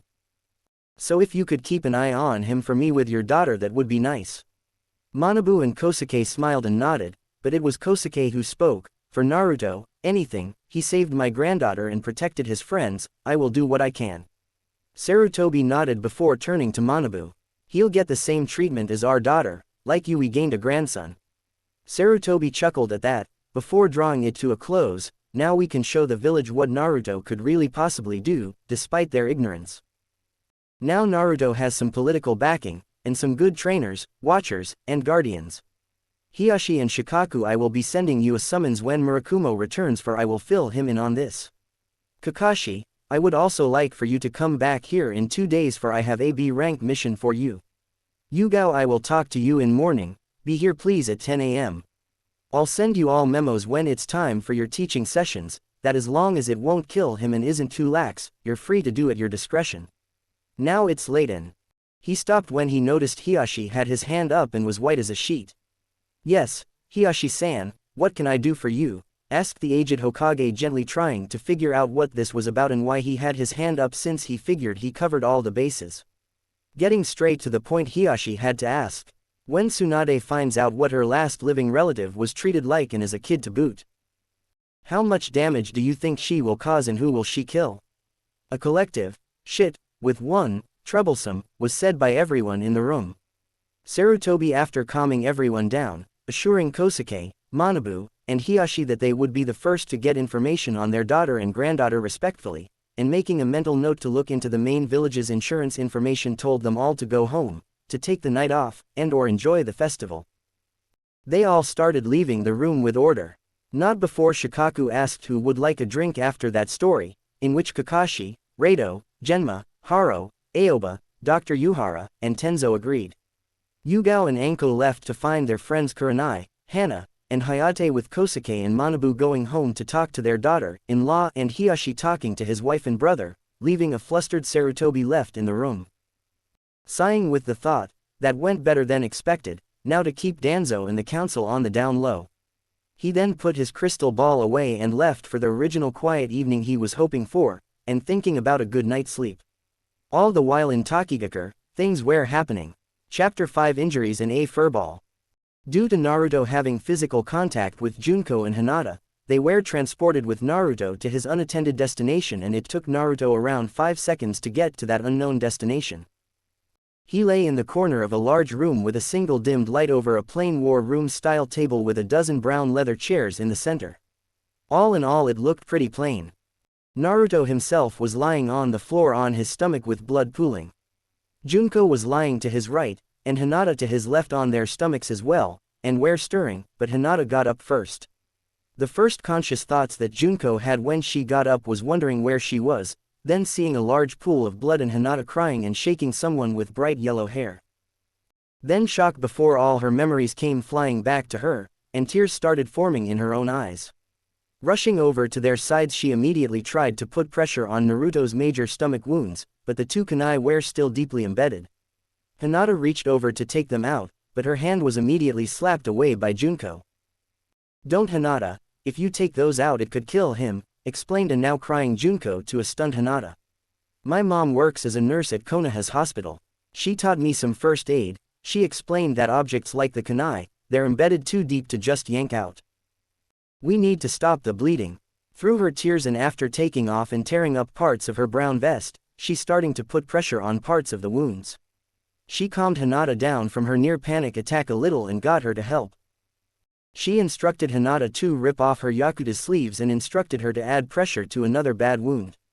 Junko stopped crying with a look of determination in her eyes. She liked to read her mom's study books, since her mom was trying to become a doctor, but even she was surprised to see some of the minor wounds and parts of some of the major ones start or fully close, knowing that wasn't possible at the rate it was going. She also could have sworn that there was an orangish glow on some of the inner wounds. She shook her head. She would think about that at another time. She had someone to help, she told herself. She also was versed enough that she knew that she needed to get help, even if she didn't know where she was at, but she knew that someone had to get help. So she turned to Hinata, who was still crying a little. Hinata, Junko said, getting the still shocked girl's attention. You need to leave this room and get someone or Naruto-kun's going to die. Can you do this, while I try to stop the bleeding? Hinata looked at Naruto, wiped away her tears, and had a determined look on her face now, and with a nod rushed out of the room, while Junko tried to put more pressure on Naruto's stomach wound, without messing with the still deeply embedded kunai. Hinata for her part was searching for a person that was currently going rather fruitlessly. She kept opening doors and calling, help, afterwards. Most of the rooms she looked into looked like simple bedrooms, with a simple wooden desk, a wooden chair or two, and two simple wooden beds. The last room was a kitchen, with a pantry being next door. She finally realized that no one was in any of the rooms, so to stop wasting time she tried to find a way through the maze of hallways through her limited use of her Bakugan. She didn't know how long she was going through the rooms until she came to the end of a hall and saw a big door that showed light was coming out the bottom of it, and curiously enough she couldn't see through it with her Bakugan. In pure desperation, she swung open the door, and screamed, help, please, I need help. He's dying.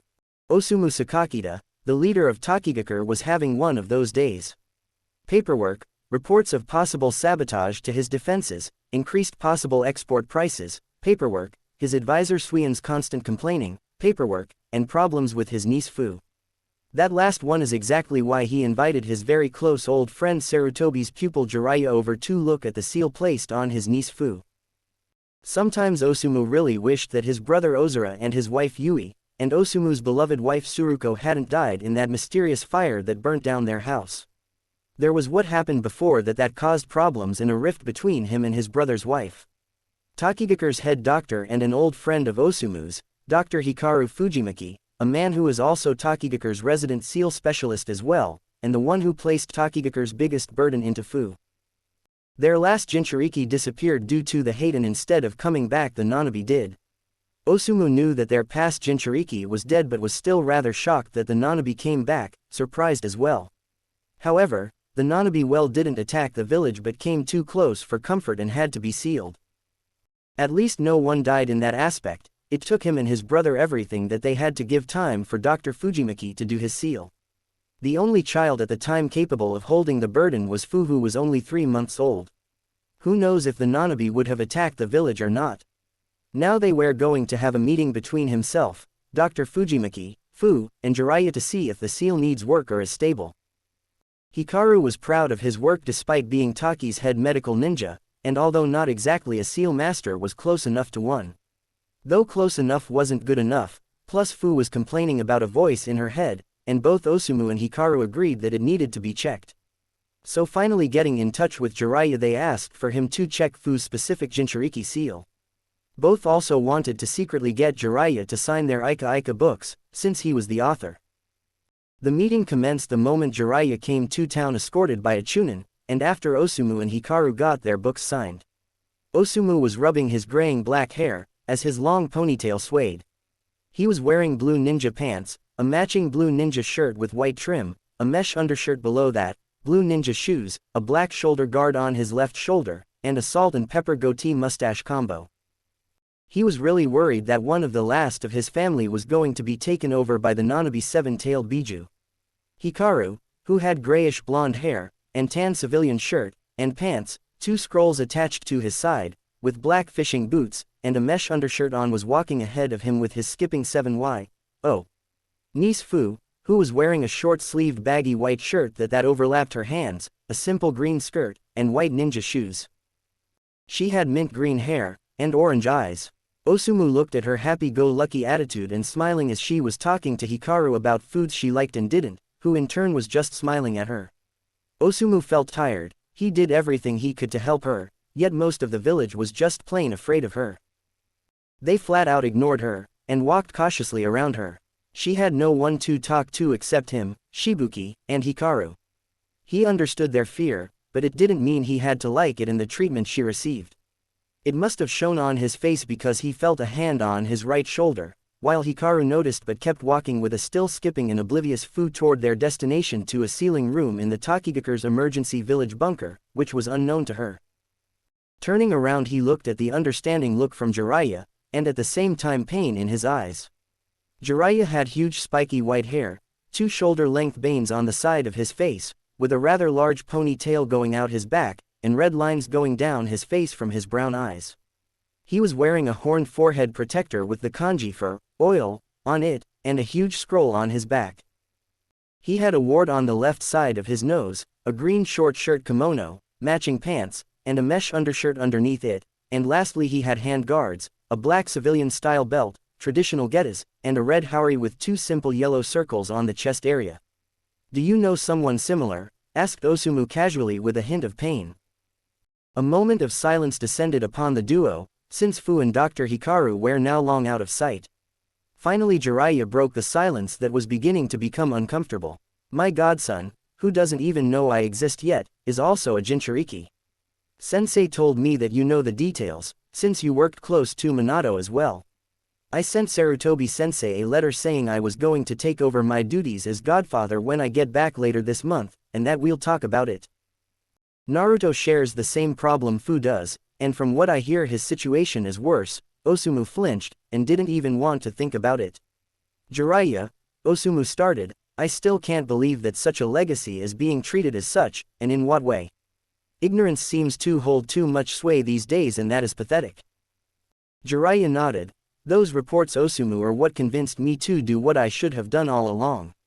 I will take care of Naruto, and face my grief," Jiraiya finished rather solemnly. Osumu nodded, but Jiraiya wasn't done. "You're not the only one of those that sensei confides in and has absolute trust in. For what it's worth, you're not the only person who has made mistakes and has regrets. Do what you can now for what counts, or we are no different than that pathetic ignorance." He then walked past Osumu, who stopped walking stunned. Jiraiya only took a couple of steps forward when he heard laughing behind him, and he stopped to look behind him in slight surprise. Osumu for his part was bending forward laughing. After a moment of calming himself down, he started walking toward Jiraiya and said, "Life is never simple, but overthinking things doesn't seem to help much either." Jiraiya chuckled, and just as Osumu walked beside him, they both started walking toward the ceiling room. It took them a minute to get there. They opened the door to see Fu still talking energetically to Dr. Fujimaki while kicking up and down her legs, one after the other, while sitting on a flat oval stone built into the floor. Dr. Hikaru, for his part, was smiling and was enjoying his time with his favorite patient. The oval stone in the center, which was used for sealing, was the only thing in the room besides another door on the other side of the room matching the one that Osumu and Jiraiya came from. Closing the door behind them, and before Osumu or Jiraiya could say anything, the other door flung open in a rather swift way and bouncing off the wall a little. Everyone looked surprised, and everyone, but Fu recognized the little girl as a Hyuga. Though Fu tilted her head with her pointer finger on her mouth, and said, "Help, please, I need help. He's dying." Hinata then saw that there was indeed people who for her part looked important, if only she knew, and quickly added, "He needs a doctor. Please save my friend," before she started crying again. Acting quickly with the call for help and the word, "dying," Dr. Fujimaki quickly rushed to Hinata's side, with Jiraiya and Osumu a second behind. Putting his hands on Hinata's shoulders as he kneeled down to look at her and to try to calm her down. "Calm down, little one, now tell me who's hurt and where they are," he asked calmly and with a smile. Brushing a tear from one of her eyes, Hinata spoke, my friend Naruto-kun is bleeding to death in a room somewhere down one of those halls. Please save him." The doctor had a calm expression on his face but saw the weird expression on Osumu's face when this Hyuga said, "Naruto-kun," and grew suspicious with that, and when Jiraiya immediately ran down the hall before the young Hyuga even finished. "Alright, what's your name and is there anyone else with him?" asked Hikaru kindly. "I'm Hinata Hyuga and our friend Junko is with him," she said. The doctor looked the young Hyuga in the eyes. "It's going to be alright, Hinata-chan, we'll patch your friend up. Just show me where he is, okay?" Hinata nodded and with new determination directed them to where she remembered the room to be. Though going rather swiftly, they only made about halfway when they saw an angry Jiraiya carrying a young boy with blonde hair covered in what the doctor recognized as life-threatening lacerations, probable fractures, burns, and who knows what. Fu looked shocked and was speechless, while Osumu looked mortified. How could people do something like this to a child, and his child no less? Could this happen to Fu in the future? Osumu thought, sickened. Jiraiya turned Naruto over to the doctor. One very closer look at Naruto, he saw the wounds closing a little like Junko beforehand, but the blood loss was too terrible already and he needed immediate surgery. They all didn't immediately notice Junko quietly sobbing behind Jiraiya. "There's a fully stocked hospital a few halls down, I'll take him there immediately." Then he and Naruto fully shunshined away. Osumu did a hand sign and said, "Shadow clone jutsu," and an identical clone of himself appeared. Turning to it, he said, "Tell Suian and Shibuki that I will not be home tonight, and will be back sometime in a week, and that we will have guests, and that I am fine, but doing something important." The clone saluted and then shunshined away.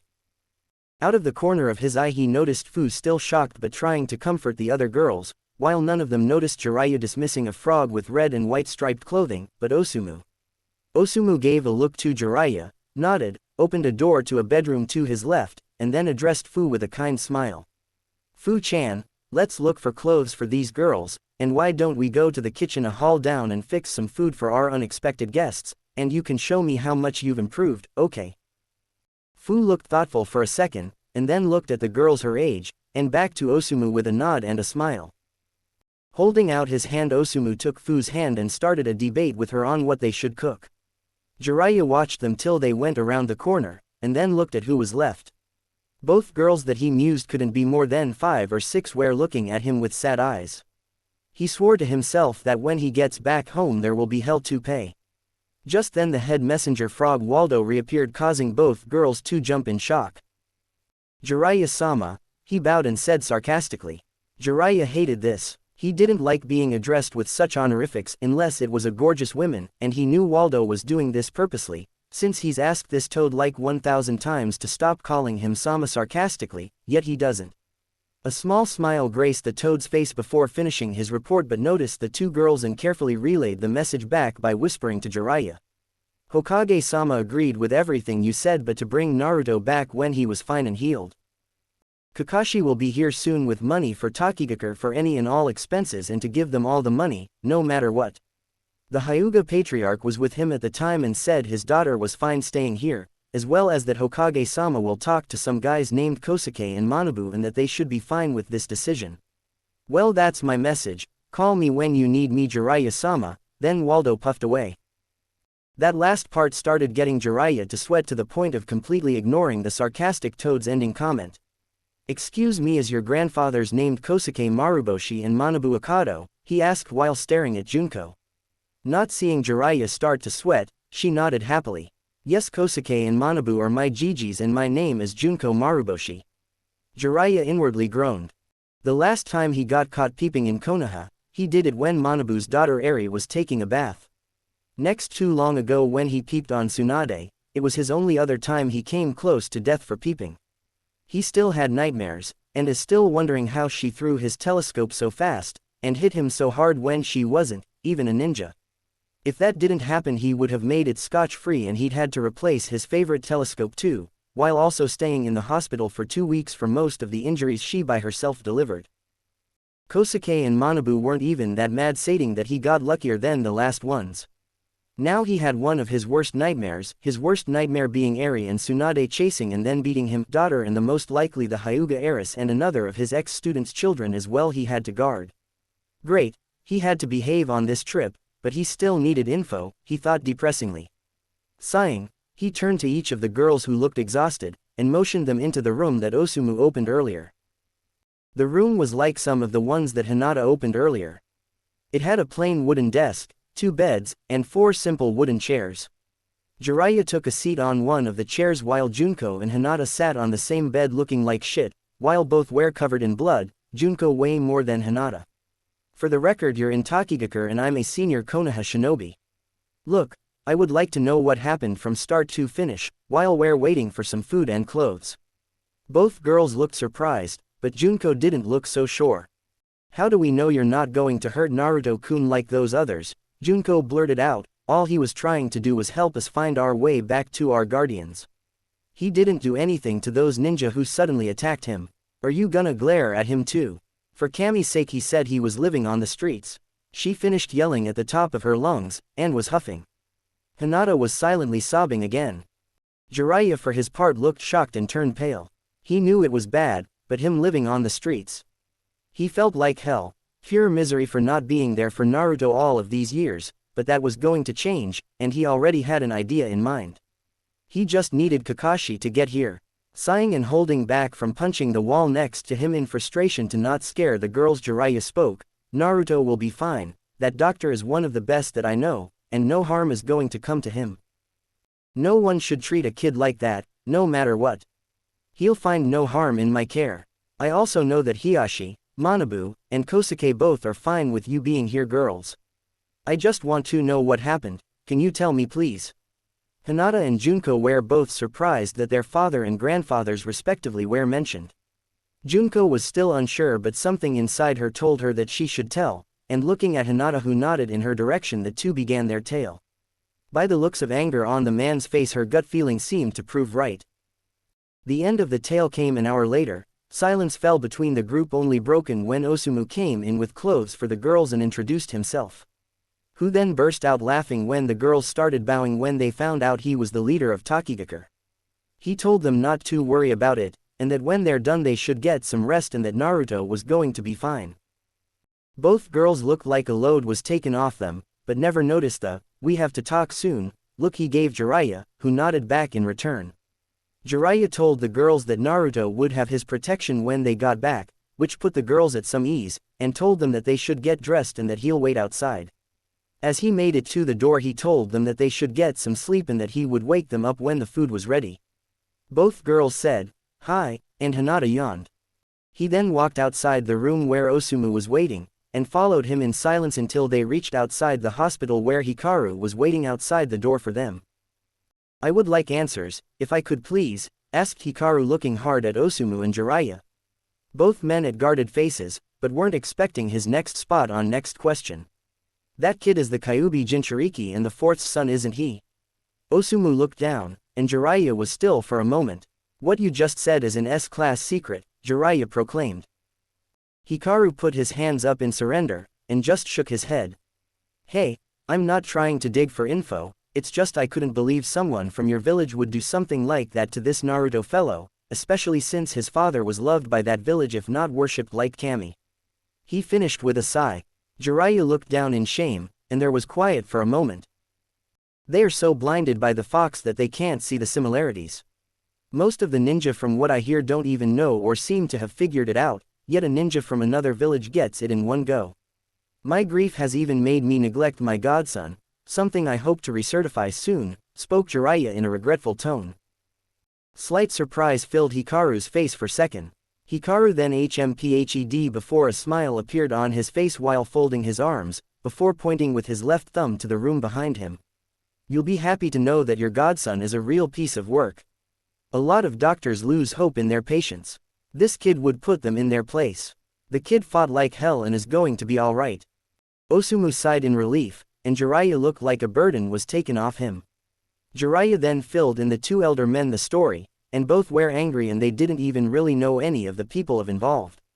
Hikaru spat on the floor before he spoke. "He will truly become an honorable man. Now, I have to ask. Would you like a copy of his injuries for your Hokage?" Jiraiya nodded and almost didn't want to ask but felt like he had to, and did. Hikaru didn't look like he wanted to answer but did, while he handed a copy of his report to Jiraiya.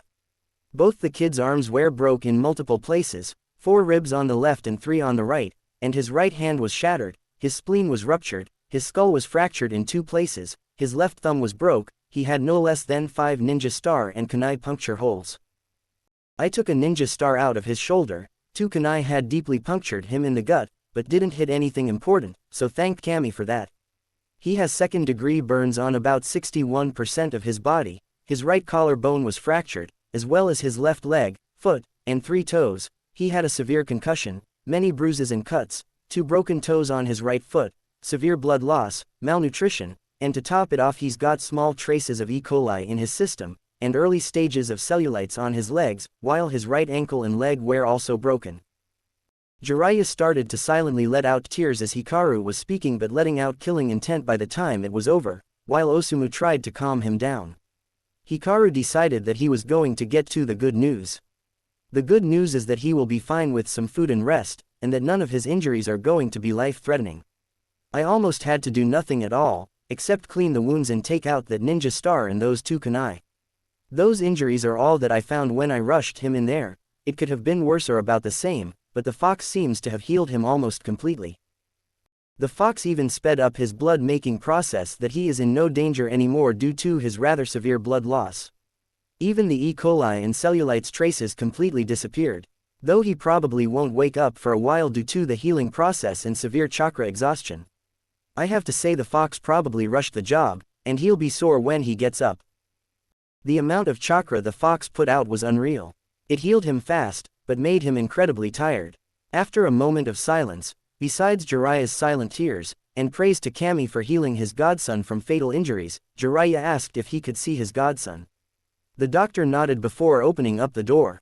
Osamu was afraid to go in for fear of Fu and told the doctor that he was going to check on her, and the doctor said he was going to come as well so he could check the girls for any injuries in case they wake up, and because he wanted to try Fu's delicious cooking again. Jiraiya was left with his completely fine-looking godson in his underwear with a blanket on top.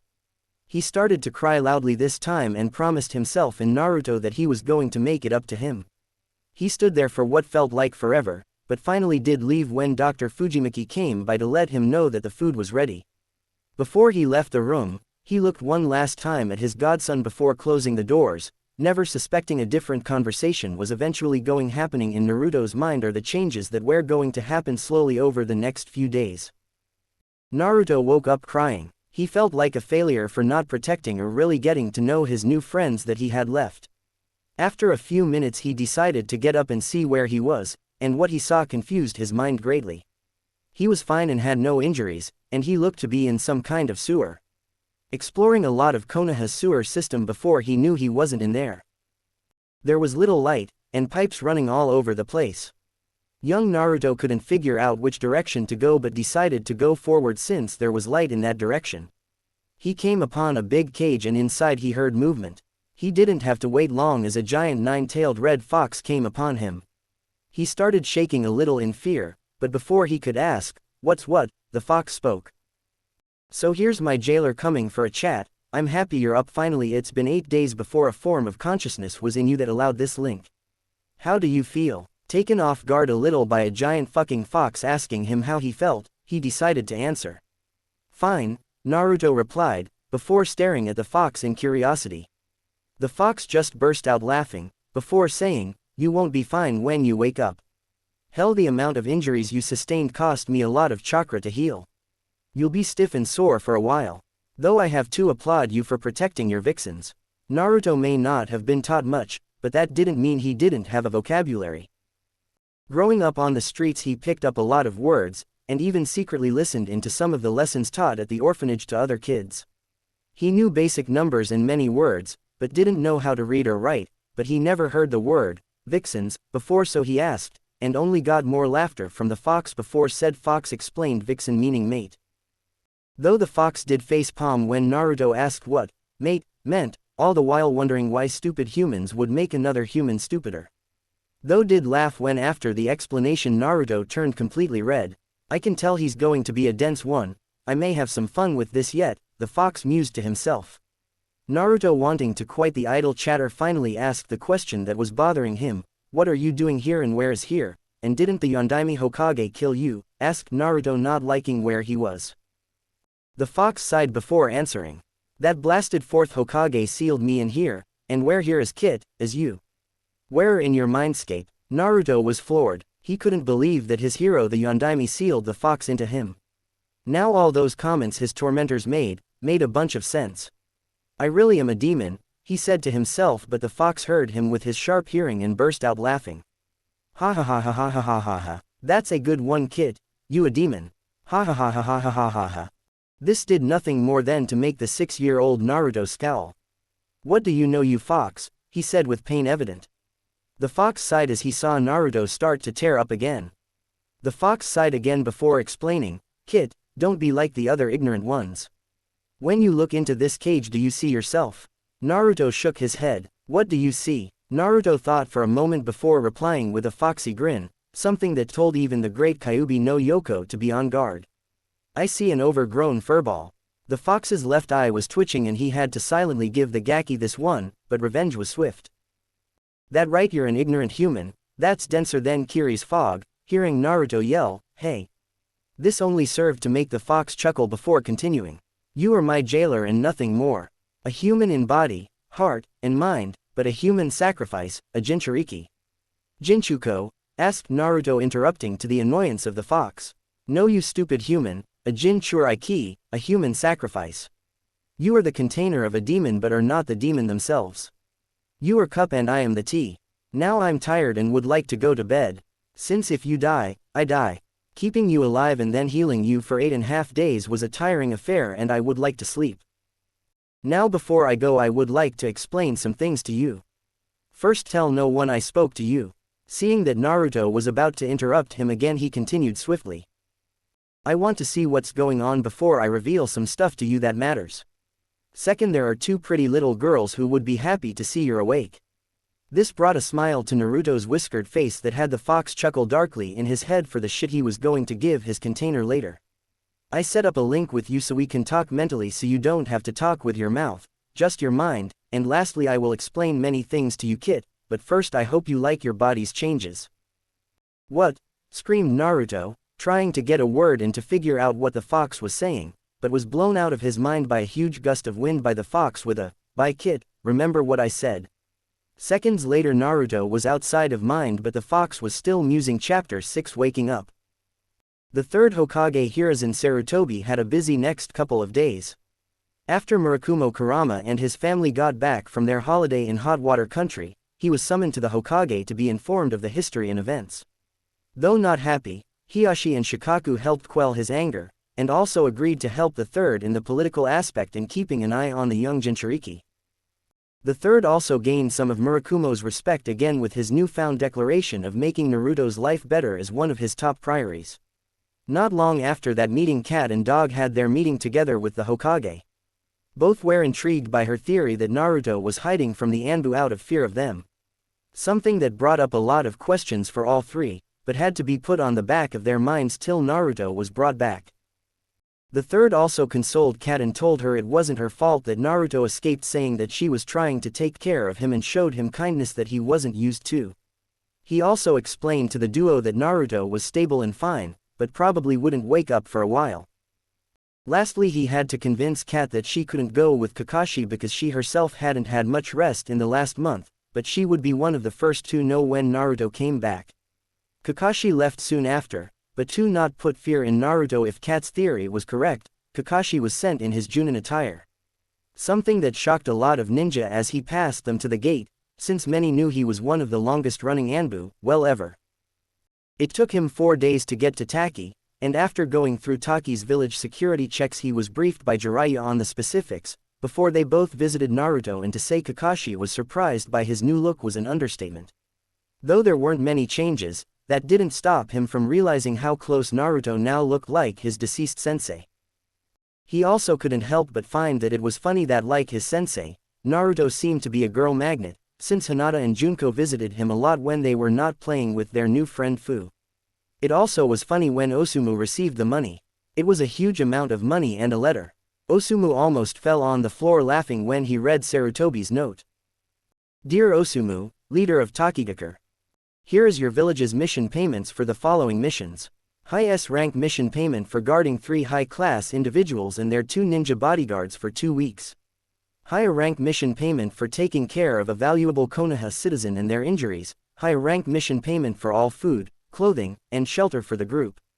D rank mission payment for the handling of these precious documents, and high C rank mission payment for any problems Jiraiya or Naruto may cause you. I hope the money issue is taken care of, and that our villages work better together more in the future. Your friend, ally, and compatriot, Horizon Sarutobi, 3rd Hokage of Konohagakure. Thanking Kami for his old friend, he decided to get lunch set up with Fu again. After the group, which included Dr. Fujimaki, Jiraiya, and Kakashi, left with the girls to the kitchen after Naruto was asleep for 8.5 days, they missed his awakening by 27 minutes. Naruto woke up, sat up, and stretched before rubbing the sleep from his eyes, all the while wondering where he was. His first conscious thoughts were a series of OWWs and ouches. Taking off the blanket, and seeing that he was only in a pair of underwear, Naruto looked around. The room looked like your typical hospital patient's room. All white, all dreary, and very much not a place Naruto wanted to be. The only things of note were a small brown table in the corner with noting on it, 3 plain brown chairs to his right, a heart monitor still attached to his chest and beeping, an IV stand and stick still stuck in his arm, a full-person wall mirror next to the only door, and a weight scale, while he was sitting on the very typical dreary hospital bed while the whole place smelled of antiseptic. Never liking the hospital but still very curious about these changes the fox told him about. He decided to check himself out, so ripping off the heart monitor, and dragging the IV stand over to the mirror. He was shocked at what he saw, although not serious changes, they were definite nonetheless. He heard laughing in his head, but it was ignored due to the shock. His whisker marks were a little darker and more pronounced, his canine teeth, though not as long as an Inazaka, were still pretty long and sharper, made more pronounced and sharp, as he cut his finger easily on it, though the fox healed him in a blink of an eye. He got a head taller, and his naturally spiky hair became more spikier, like his father's hair but without the bangs on each side of his face. The most interesting change was that all the spike tips in his hair were a medium blend of burgundy and blood red color. A moment later, Nani was heard throughout that section of the bunker, including the occupied huge dining room connected to the kitchen, where a bunch of heads looked up in surprise and some in joy. Back in the infirmary, Naruto was touching his hair. "What's the meaning of this furball?" asked Naruto in shock. The fox sighed after getting up from his brief start to sleep before speaking. "Damn it, Kit, I told you to speak in your head, not out loud. I don't want people to know I can speak to you yet. Remember the conversation a few minutes ago?" Naruto at least had the decency to look sheepish while rubbing the back of his head with his left hand. The hand thing only reinforcing who the fox thought of as who the father of this kid was. He already knew who his mother was, and who she loved. He just needed confirmation. "Sorry furball, I'll try to do that from now on. By the way, what's a kit?" Naruto said mentally this time to the fox. The fox, though was pleased that Naruto was speaking in his mind, was still pretty irked, and Naruto could tell. "A kit is a young or baby fox. Now that that's out of the way, if you don't mind, I want some sleep. So don't interrupt me unless it's vital that we must talk." With that, the fox shut the link and went back to sleep. Though not known to Naruto was the fox was keeping part of himself aware of what was going on with Naruto on the outside. Naruto just sighed, before trying to get the IV out of his arm. Just as he was successful and the fox healed the wound, the door opened to reveal to Naruto, Jiraiya and Dr. Fujimaki, but that's not who Naruto saw. Naruto saw his 2 friends, overjoyed to see him directly in front of the 2 men, and ran up to them and hugged them rather tightly, not in the slightest bit aware that he was hugging them while in his underwear. Osumu once again burst out laughing at what he defines as life's moments of random laughs, while Kakashi and Jiraiya let out perverted giggles, and Jiraiya was writing in a notebook furiously, before addressing a new medical emergency. Though neither of the 2 young girls or Fu were in the mindset of adults, and Naruto would become a legendary dense like his father before, that still didn't stop them being shy to the opposite sex in embarrassing situations. Since now poor little Hinata was redder than the Kyuubi's fire attacks and was left steaming in Naruto's arms in a dead faint, Fu was blushing at the boy curiously while hiding behind Osumu, who was still laughing, while Junko was looking very flustered and out of her element. She was always considered a tomboyish girl or tough girl, and a boy in his underwear hugging her took her by surprise and out of her element and was almost as red as poor Hinata, who by now was inventing new colors of red for the color chart. Dr. Fujimaki was just sweat dropping in the background and didn't know how to take the absurd situation in front of him. Behind him, a male about 8 years old wearing clothes similar to Osumu but with left shoulder guard and 2 twin kunai and ninja star pouches on his legs, with long black hair, was looking at the scene with a raised eyebrow and a slight cough in his arm to hide his laugh, while his guard behind him, who looked to be the same age as Osumu with long black shaggy hair in a bandana, looked at the scene with a raised eyebrow but an air of indifference. A moment later though, Naruto started shaking, which surprisingly got Hinata up, and both girls turned to normal when they found that Naruto was crying. Concerned, both held on to him, but Junko beat Hinata first in asking what was wrong.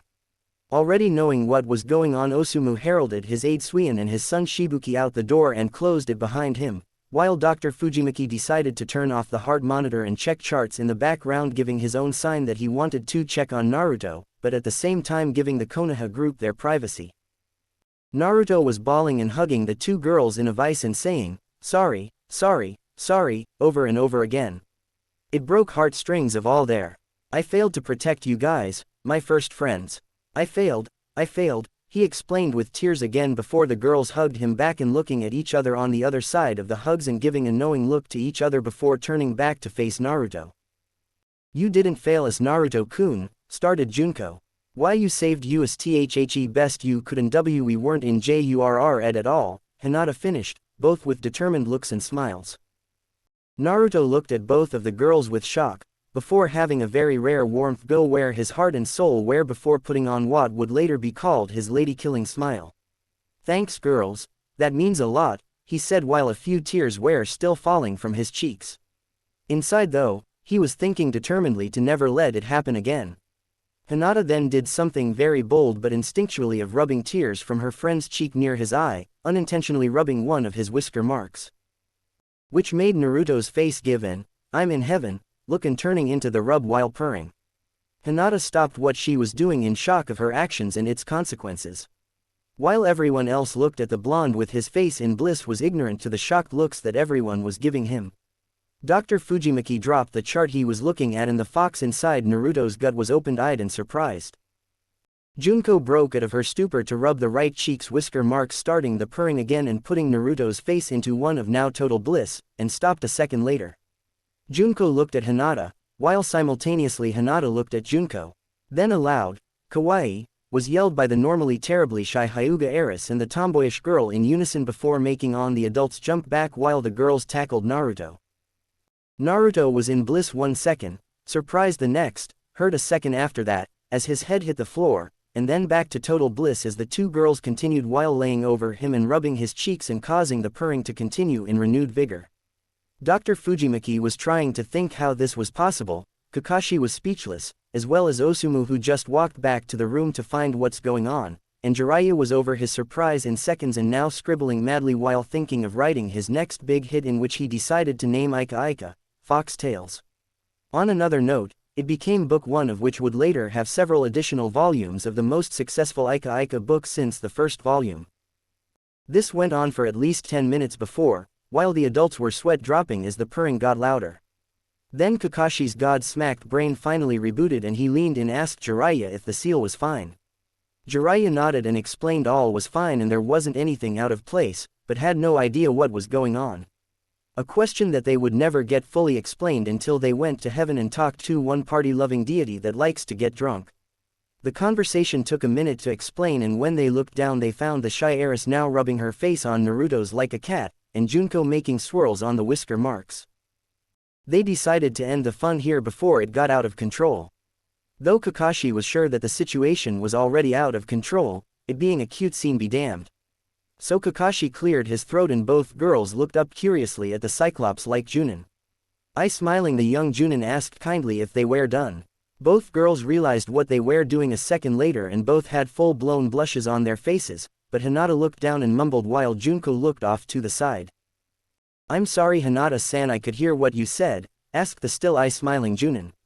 So looking shyly at Kakashi and now Jiraiya, who stopped writing and was now standing next to him, she asked, "F5 more minutes?" Naruto was blushing at his ability to purr, finding it a horrible thing and not cool at all. It took him a few seconds to get out of his blissful haze, and now that he was out he didn't necessarily want to go back into that rather embarrassing circumstance. So he jumped up really fast and startled the girls as they fell on the floor on their behinds. He was about to put his hand behind his head like always in his nervous habit and say bluntly, "No," but never got that far as he looked down at his two friends. The look in their eyes was like that shark's circling prey, and it scared the hell out of him worse than a world without any ramen. Okay, maybe not that bad, but a close second. The girls were reaching their hands out and moving their little fingers closer and closer to his cheeks, and Naruto, on instincts honed from living on the streets and with his danger sense going off like crazy, was telling him to run and never look back. "Hey girls, we don't need to," he never finished as his danger sense went into overdrive as the girls had their eyes covered in their hairline and stood up. Now Naruto just turned around and started running around the hospital room as the two young girls chased him and begging to let them continue, as the adults laughed at the poor red-tipped blonde's expense and Jiraiya continued to write madly in his notepad.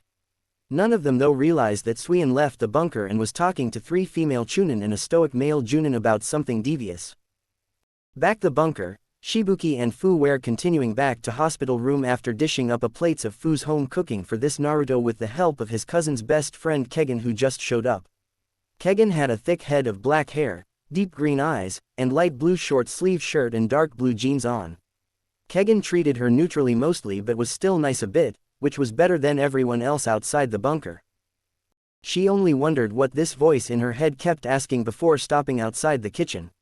A second later though, her back was in pain while she was covered in a shroud and crying in pain. Her shouts and release of Biju chakra alerted the others.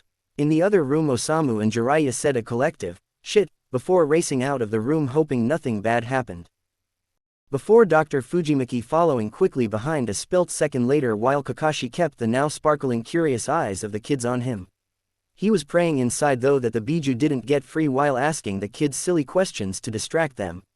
Naruto though looked him curiously and asked, "Why do you dress so weird?" Kakashi blinked for a minute before smiling and said, "Because it makes me look cool." Naruto squinted his eyes a little before saying, "I think you look like a scarecrow," making the two girls behind him giggle and him deflate his shoulders and making him sigh. The trio rushed in the hall only to find something they weren't expecting. They found the 8-year-olds Kegan and Shibuki over Fu in shock trying to pick her up.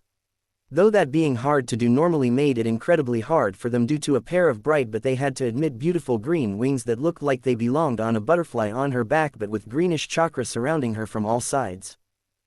Jiraiya was quick to add a seal to her forehead and making her half-lidded eyes close for good into unconsciousness. He quickly told the boys to go back to the kitchen as he pulled her the back of the top part of her seal and looked at her upper back. There he was shocked but quickly angry. He asked for a copy of the seal that Dr. Fujimaki had and he was quick to pull it out of a storage seal and gave it to Jiraiya. Seeing the seal didn't match, he cursed openly while he ran to the sealing room with two worried men ran after him while he explained to them the problem. Someone put a time-release seal on Fu that would force huge amounts of demonic chakra from the seal. It would have a slim chance though to set the Biju free but would hurt Fu badly. Both men were angry upon hearing that, but when asked who had a copy of the seal for a just in case, both men thought for a while until their eyes widened and said at the same time, "Suian." Jiraiya quickly put a stronger seal on her that was similar to Naruto's but not as good. Before taking her to a room near the kitchen dining room area. Osamu decided to stay with her and explain some things to her while both men knew what those things were. Back in Konoha, Dr. Yuhara was running some of his experiments on the Uzumaki DNA and such. Now most would think that those experiments would be unethical. Admittingly they didn't ask for Naruto's permission for some blood and DNA samples, but they weren't experimenting on him as what Orochimaru would have done. Dr. Yuhara was however double-checking if not triple-checking his findings and making sure things in Naruto's genealogy checked out with all parts. He was just getting ready to pack up for the day and do a few check-up rounds at the Anbu wing of the hospital, but just had to check one more piece of paper when he noticed something odd. The paper looked just like the one he just read but the name was different. So running to the file of the original he dug though the whole thing for an hour before he found what he was looking for under an alias. Looking at the alias and who he was married to, he looked through the right folders until he found it. When he saw the folder he fell on the ground in shock. He sat there for a second before he scrambled up. He then brought it back and looked between the 4 medical folders before it hit him. "Shit," he yelled before remembering protocol and putting all his stuff away properly, but in record time you'd think he was Yellow Flash. Before running to the Hokage's office to show him what he found. If this was right, then Konoha fucked up worse than they ever thought, but he couldn't help but question why the person did what they did. Dr. Fujimaki was quick to clear up Naruto after he found that besides the fact that he has good bite now, he was clear and healthy. Jiraiya was shocked to discover traces of another seal that was attached to the original that he cursed himself for missing it before, but wondered where the seal went, but decided to keep the fact to himself for now. Then, like Dr. Fujimaki rehearsed with Jiraiya in the hall, he talked the 2 girls into helping him make popcorn for the movie that they were all going to watch. Naruto was about to follow his friends out when he was stopped by a hand from Jiraiya, who looked worried. "Naruto, could you hold up for a second?" he said as he signaled Kakashi to stay as well with his eyes. Looking up at him with innocent but burden-filled sparkling eyes that reminded Jiraiya of both his parents, he gulped as he motioned Naruto toward the bed. He wanted to get this done in Konoha, but the girl's story of Naruto's life tore him so much that he couldn't hold it anymore. He figured that since Kakashi's here and Osumu was telling Fu about her burden, then he should man up as well. Kakashi knew instantly what was going to happen and was a bit scared about how this was going to play out, but would stay for his sensei and for Naruto. It's time he got his little brother. Naruto, after getting up on the bed and still curious, looked up and asked, "What is it, Jiraiya?" Jiraiya took a big breath of air before taking the plunge. "Naruto, I don't know how to tell you this in ahead of time, I'm sorry, but," he took another deep breath, "I'm your godfather." He closed his eyes and waited for the crying the "I hate yous" anything, but what he was not expecting was, "What's a godfather?" causing Jiraiya and a very nervous Kakashi to facepalm and curse in their heads. After getting up and brushing himself off, Jiraiya explained that a godmother is a female that parents would request take over their role if something happened to them or they died, while a godfather was the male version of that. This caused Naruto's eyes to widen and look at Jiraiya with tears in his eyes and asked where he was all this time.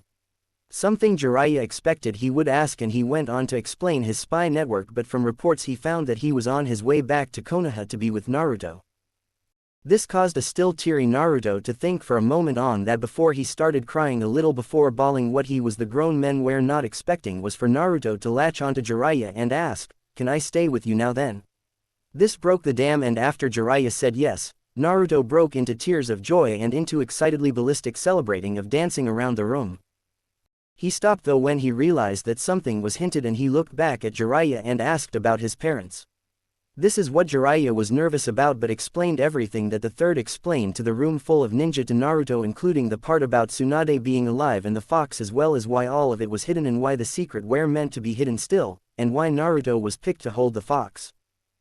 Jiraiya made Naruto swear not to tell a soul about his heritage till Jiraiya gave him a nod but said he could tell people he was part of the Uzumaki clan if he trusted that person and the fox if he wanted to, after some arguing on Naruto's part in a compromise, but Naruto promised to keep the rest a secret. Naruto hid the fact that he knew about the fox well since he was used to having a mask on, but the Tsunade revelation brought him into tears again, asking why she abandoned him. This brought on the next revelation that Tsunade didn't know about him, and after begging Jiraiya to look for her, he said they would have to talk to the Hokage first as a matter of precaution. In reality, they didn't want to find Tsunade yet for several reasons. First and foremost, they didn't even know where she was, as she hid rather well and Jiraiya was the only one who could find her. Second was that they wanted to get Naruto situated with their plan before they added Tsunade to the mix. It wasn't Naruto that they were worried about, but Tsunade and the damage she would cause and surely release his heritage in her rage.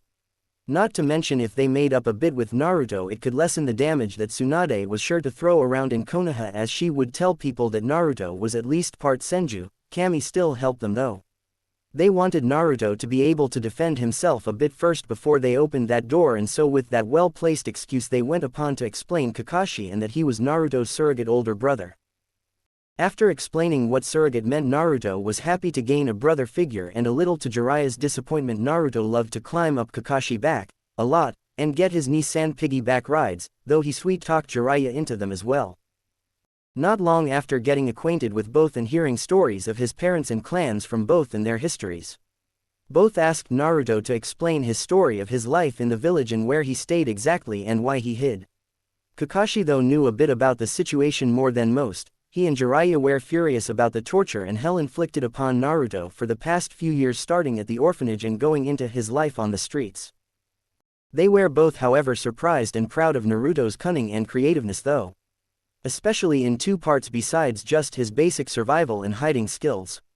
The parts where he hid in plain sight of ninja or hid around them while they were looking for him were parts that involved his exploits in the Forest of Death. Where both paled when he told them a story of playing with the big white tigers in the forest and protecting a few cubs from a decent-sized boa constrictor snake with a giant stick till the parent tigers showed up and killed it, and by the time he was done with a few more stories both men were frothing at the mouth at his rather lucky if not suicidal happenings in the forest. Both men made him reluctantly swear not to go in there without one of them in the future. Due to the stories, though, they realized the two things that made sense now of why they couldn't find him and why he was afraid of the Anbu, both of which were Cat's guesses, making them true. He was constantly on the move and going places that the Anbu wouldn't dream of finding Naruto, and only came out to find food and more materials for shelter, and he was afraid of Anbu from them coming to ironically rescue him from the nurse that was trying to kill him in the hospital, as he thought they were going to harm him. One look at the dog mask that Kakashi pulled out all but brought this sad thing to a full understanding. He avoided the Anbu, which made it hard for them to find him because he thought they were going to harm him. The truth became a full circle. Kakashi explained what the situation to Naruto as he hid behind Jiraiya and got confirmation on the theory, making it legitimate. They explained that the Hokage was the old man that was always trying to help him from the people who thought he was the fox or their scapegoat for fear, loss, and hate, and that the masked people were there to try to find and help Naruto. Kakashi explained that he was the assistant commander to all of Anbu for Konoha, and that Naruto, much to his surprise, got almost to whole of Anbu's respect when he explained that he hid from them for a little over a year. He also explained that he had nothing to fear from them as they were there to help and were the guardians of Konoha. His final statement put stars in Naruto's eyes, making him say, "You're so cool, Ni-san." Just like what a future Sarutobi would be like for Naruto, while Jiraiya grumbled about being forgot before doing his kabuki entrance and getting his points back from Naruto, who thought the toads were the coolest things ever. The group talked for hours as they settled down, and they brought some of Fu's cooking in, and Naruto ate it all with the most atrocious manners that any of them ever saw, though he thought the food was awesome. He didn't even use chopsticks, and when he said he didn't know how, it made Jiraiya pissed that the orphanage matron was dead, because she should be lucky she was, for Jiraiya wanted to do to her. After teaching him to use the chopsticks properly and watching him fumble a bit with his meal, they talked a bit more while introducing Dr. Fujimaki and Osumu to Naruto, and were quick to like the kid. Naruto thanked the good doctor for treating him and Osumu for hosting him, and showed Osumu where he thought the Hiraishin tag was on the table in the war room after he asked. The group already explained his bloodline to him, but they told him not to do it again as he almost died of chakra depletion. Osumu didn't remove the tag but told Naruto that unless it was an emergency not to use it, to come to his village in a kind way. This got Naruto to promise and do his famous that he would never break a promise speech that he would become known for. They all talked a bit till Naruto rubbed his chibi eyes and fell asleep on Jiraiya's lap. They all looked proudly at Naruto for being so strong for what he had to endure as Jiraiya carried Naruto to the girls' room when the others weren't looking, with a twinkle in his eyes. No, he wasn't being a pervert but a trickster here. He could tell that Naruto was going to be a girl magnet when he was older, and he already got two in the future if his friends here were anything to go by. He was just going to push it along, but at the three girl fell asleep comforting Fu thought they didn't know about the Nanabi yet. They were all asleep in the same bed. So Jiraiya put Naruto in the other empty bed, and with a happy look at his godson, he closed the door for the night. He was curious how they were going to react. Back in Konoha. In the Hokage's office, things were getting a bit shocking. Inside were Shikaku, Dr. Yuhara, and the Hokage only. Even the Anbu that normally hid in the room were outside for this secret meeting. "Are you sure this is right, Doc?" asked a serious Shikaku while the Hokage behind him was freaking out and sweating in the background. The good doctor nodded. "Yes, Shikaku-san, Tsunade hid the files good and right, but I caught them by chance, though I'm willing to bet she doesn't know about him." That still doesn't change the facts. Naruto Uzumaki is her grandson and Dan Kato is his grandfather, who was by what Hokage-sama said the bastard son of the Namikaze clan head. As Hokage-sama already mentioned that Tsunade and Dan were secretly married as well, it doesn't change the fact that Konoha is going to be shown her wrath when she finds out, he explained with a bit of fear. While the Hokage said, Kami help us," while the other two nodded. The Hokage made it an SS-ranked secret till he could talk to Jiraiya about this. He didn't know what was worse target on the back of Naruto's head right now, the fact he was a Jinchuriki of the Kyuubi, the heir of Minato Namikaze and the Namikaze clan, the last prince of Uzushiogakure, or mainline Senju heir that could trace his lineage to his great-great-grandfather Hashirama and great-great-grand-uncle Tobirama. All the three men knew was that there was a giant bullseye on Konoha if Tsunade found out. They'd have to plan this right and carefully. For Kami really helped them. Back in Taki. It seems that after finding out you diversion they sent Jiraiya on your case Suian, said the brown-haired short female Taki Chunin as she came running up to their hidden location with news. After discovering the seal was tampered with, Osumu made an announcement to the village that Suian was a traitor and that he would be hunted. After a little bit of investigation by Jiraiya after Naruto fell asleep, it was determined that at least Taki Junin's Suika** was in on whatever was going on as well. This caused a near riot to find out that Suika and Suian were trying to, from what they gathered, to overthrow Osumu and take over the village. Teams were sent out to find them or clues, but outside of the Suika part nothing turned up. While the two Junins were biding their time in the Tree of Life, the big tree in the center of the village, to strike still but while trying to find the hero's water. So they would be sure to succeed. While the three female Taki Chunin acting like they were in on the search were actually spying and keeping them informed. So it would seem, Suian to the other two. But it matters not, once I get past this barrier, he said as he pointed to a greenish barrier behind him, then we can proceed with our plans. Inform the others waiting to strike that they will be paid upon completion. The female Chunin nodded before shining away, while Suika and Suian smiled at each other. Their game may have been compromised, but they were still playing. Meanwhile in Iwagakure, the third Tsuchikage Unoki of both scales was looking at a report and sighed. He honestly thought the brat was dead, not by his hand or his actions, but no, in the Kyuubi attack. The announcement that the Kushina and her child died as well as her marriage to the Yondaime became public knowledge after the attack. Now you would think that the Tsuchikage would be ecstatic that this was case, but you'd be wrong.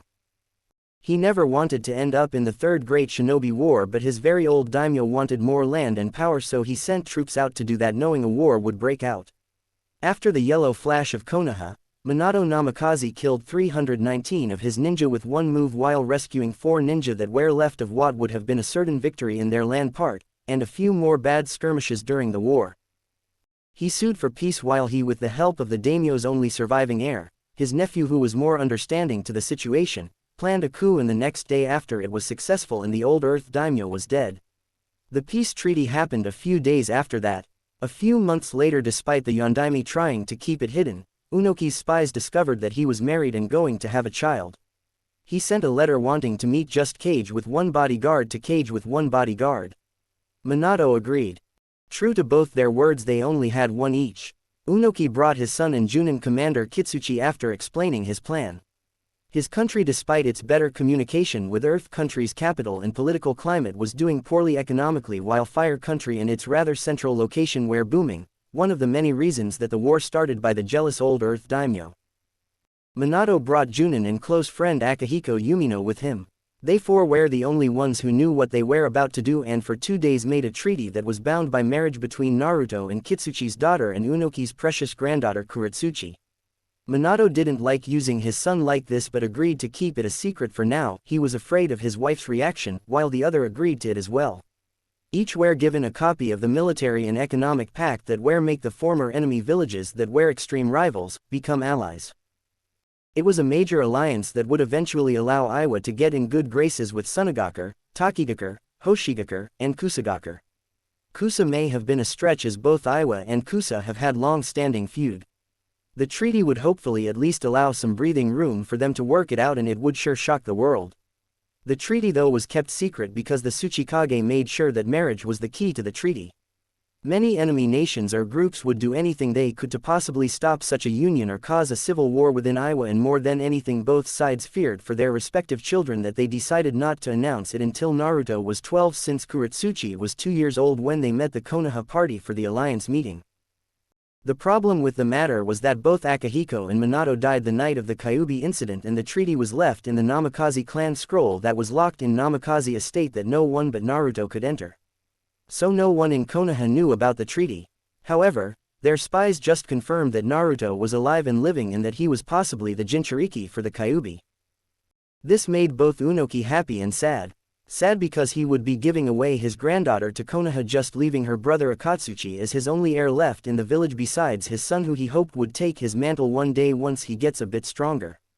The other really sad part was that her dream and aspersion was to be a serious kunoichi and become the first female Tsuchikage. Unoki knew the second part wasn't going to happen now and the treaty still stands tall. Iwa got a little more stable but definitely wasn't doing as good as Konoha, and many ninja would definitely hold resentment toward Naruto for his father. Now he would have to replan his strategy on how to approach this scenario and see where it goes. He'd wait for the blonde Gaki to enter the Chunin exam and hold off his granddaughter to do the same and see where life takes him. He wasn't the legendary fence sitter for noting. He already swore the spy to secrecy, and now he had to talk to his son, and after calling his aide and having him get his son as he thought, well, I don't know if I should be happy with the circumstances or pissed that this is going to cause me more paperwork, before yelling as his back gave out again.